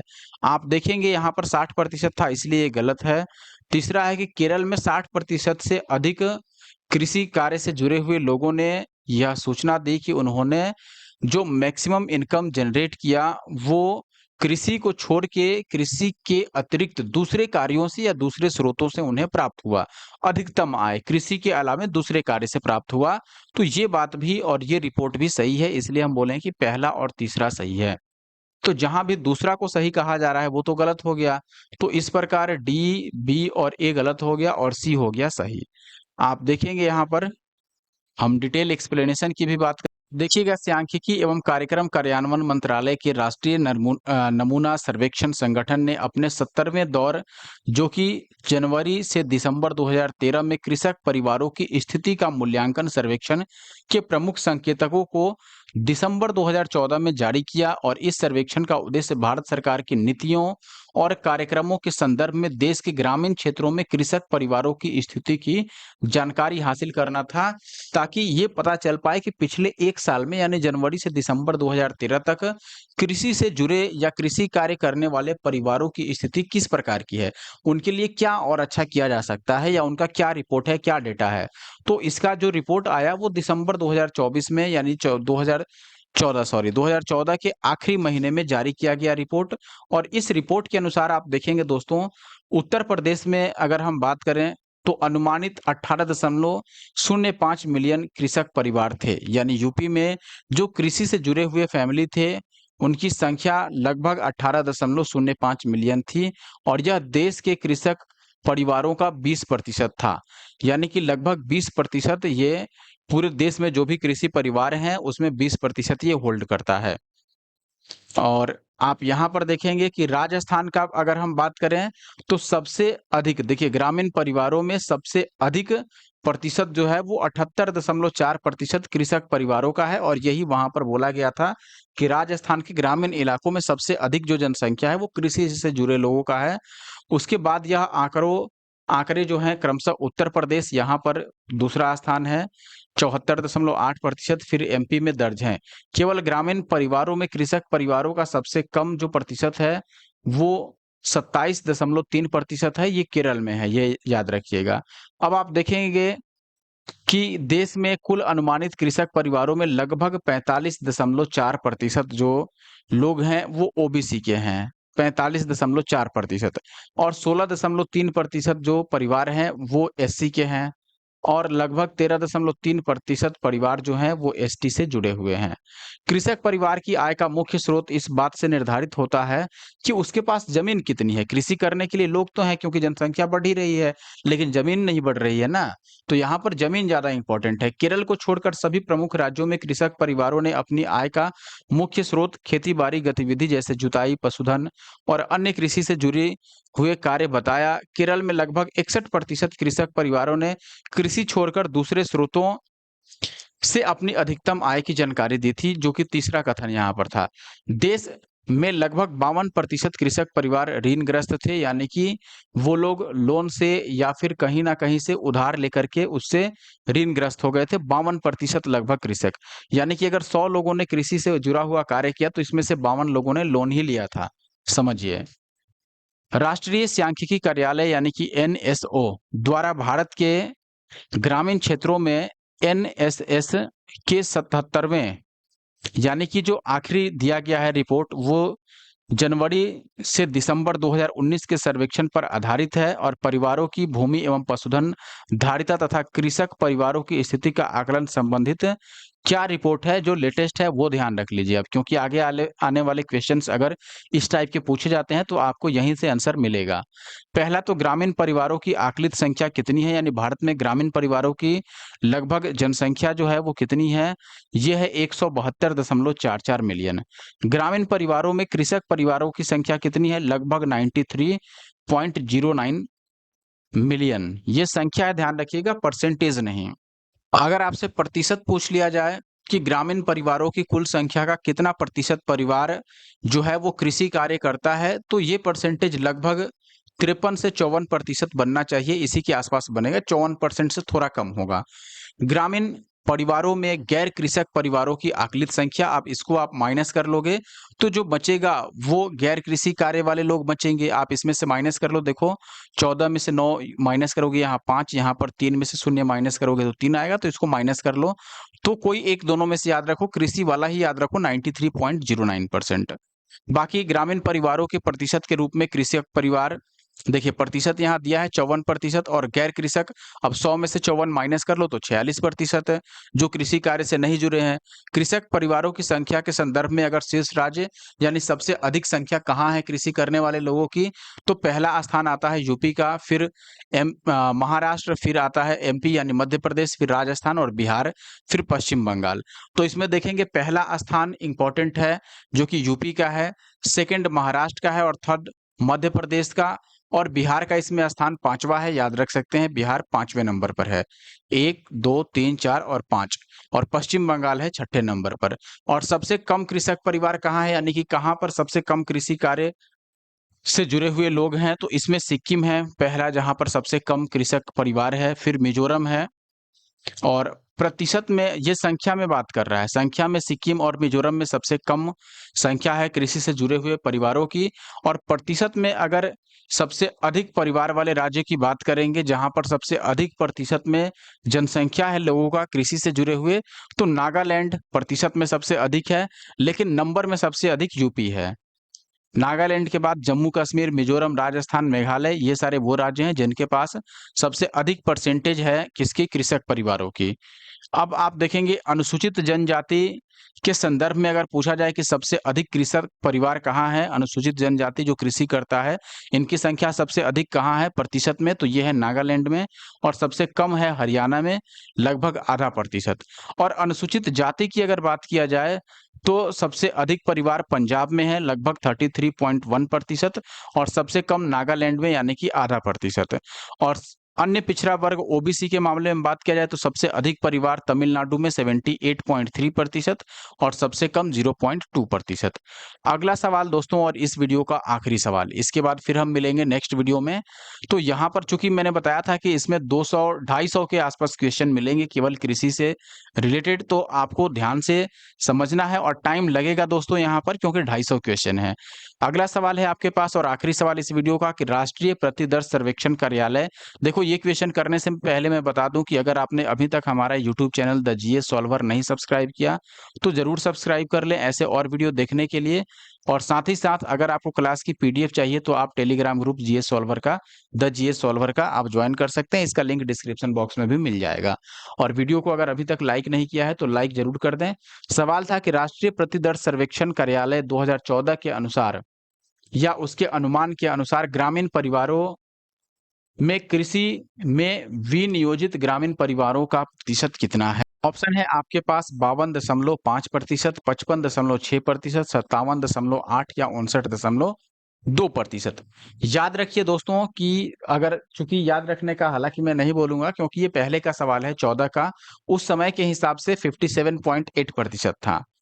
डिटेल एक्सप्लेनेशन में एक बार आप देख लें 2014। अब देखिए 14 का क्या रिपोर्ट था ये छोड़ दीजिए, टोटल उस समय जो कृषक परिवार थे वो 90.2 मिलियन थे और जो परसेंटेज था कृषक परिवार का वो 57.8%, जो कि ऑप्शन सी में था। अब हम डायरेक्ट आते हैं यहाँ पर अभी जो करंट स्टेटस है उस पर, और करंट वाला हमने पिछले किसी क्वेश्चन में भी बताया था। 2019 का करंट रिपोर्ट है अपने पास, तो आप देखेंगे कि जो राष्ट्रीय सांख्यिकी कार्यालय है उसके द्वारा 77वें दौर, जो कि जनवरी से दिसंबर 2019 का रिपोर्ट है, इसको जब जारी किया गया तो इसमें क्या क्या दिया गया ये हमने पहले भी रिपीट किया है कि ग्रामीण परिवारों की संख्या 172.44 मिलियन, और इसमें कृषक ग्रामीण जो परिवार हैं उसमें कृषि से रिलेटेड कितने हैं 93.09, जो कि 54% आता है, और बाकी जो बच गए कृषि के अलावा अन्य कार्य पर हैं जो कि लगभग 46% है। और कृषि में जुड़े सबसे अधिक लोग कहाँ पर है ग्रामीण जनसंख्या में, ये है यूपी में, और बिहार का स्थान 5वां है, दूसरा स्थान महाराष्ट्र और तीसरा मध्य प्रदेश का है।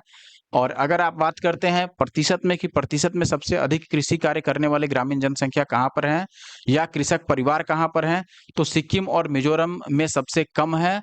और परसेंटेज में सबसे अधिक की अगर हम बात करें दोस्तों तो नागालैंड, यहाँ पर जम्मू कश्मीर, मिजोरम इत्यादि हैं। और ये संख्या में सबसे कम था, संख्या में सबसे कम सिक्किम और मिजोरम।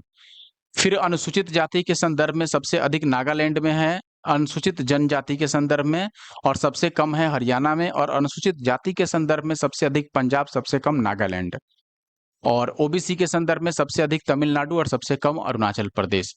तो आई होप कि ये वीडियो आपको पसंद आया होगा।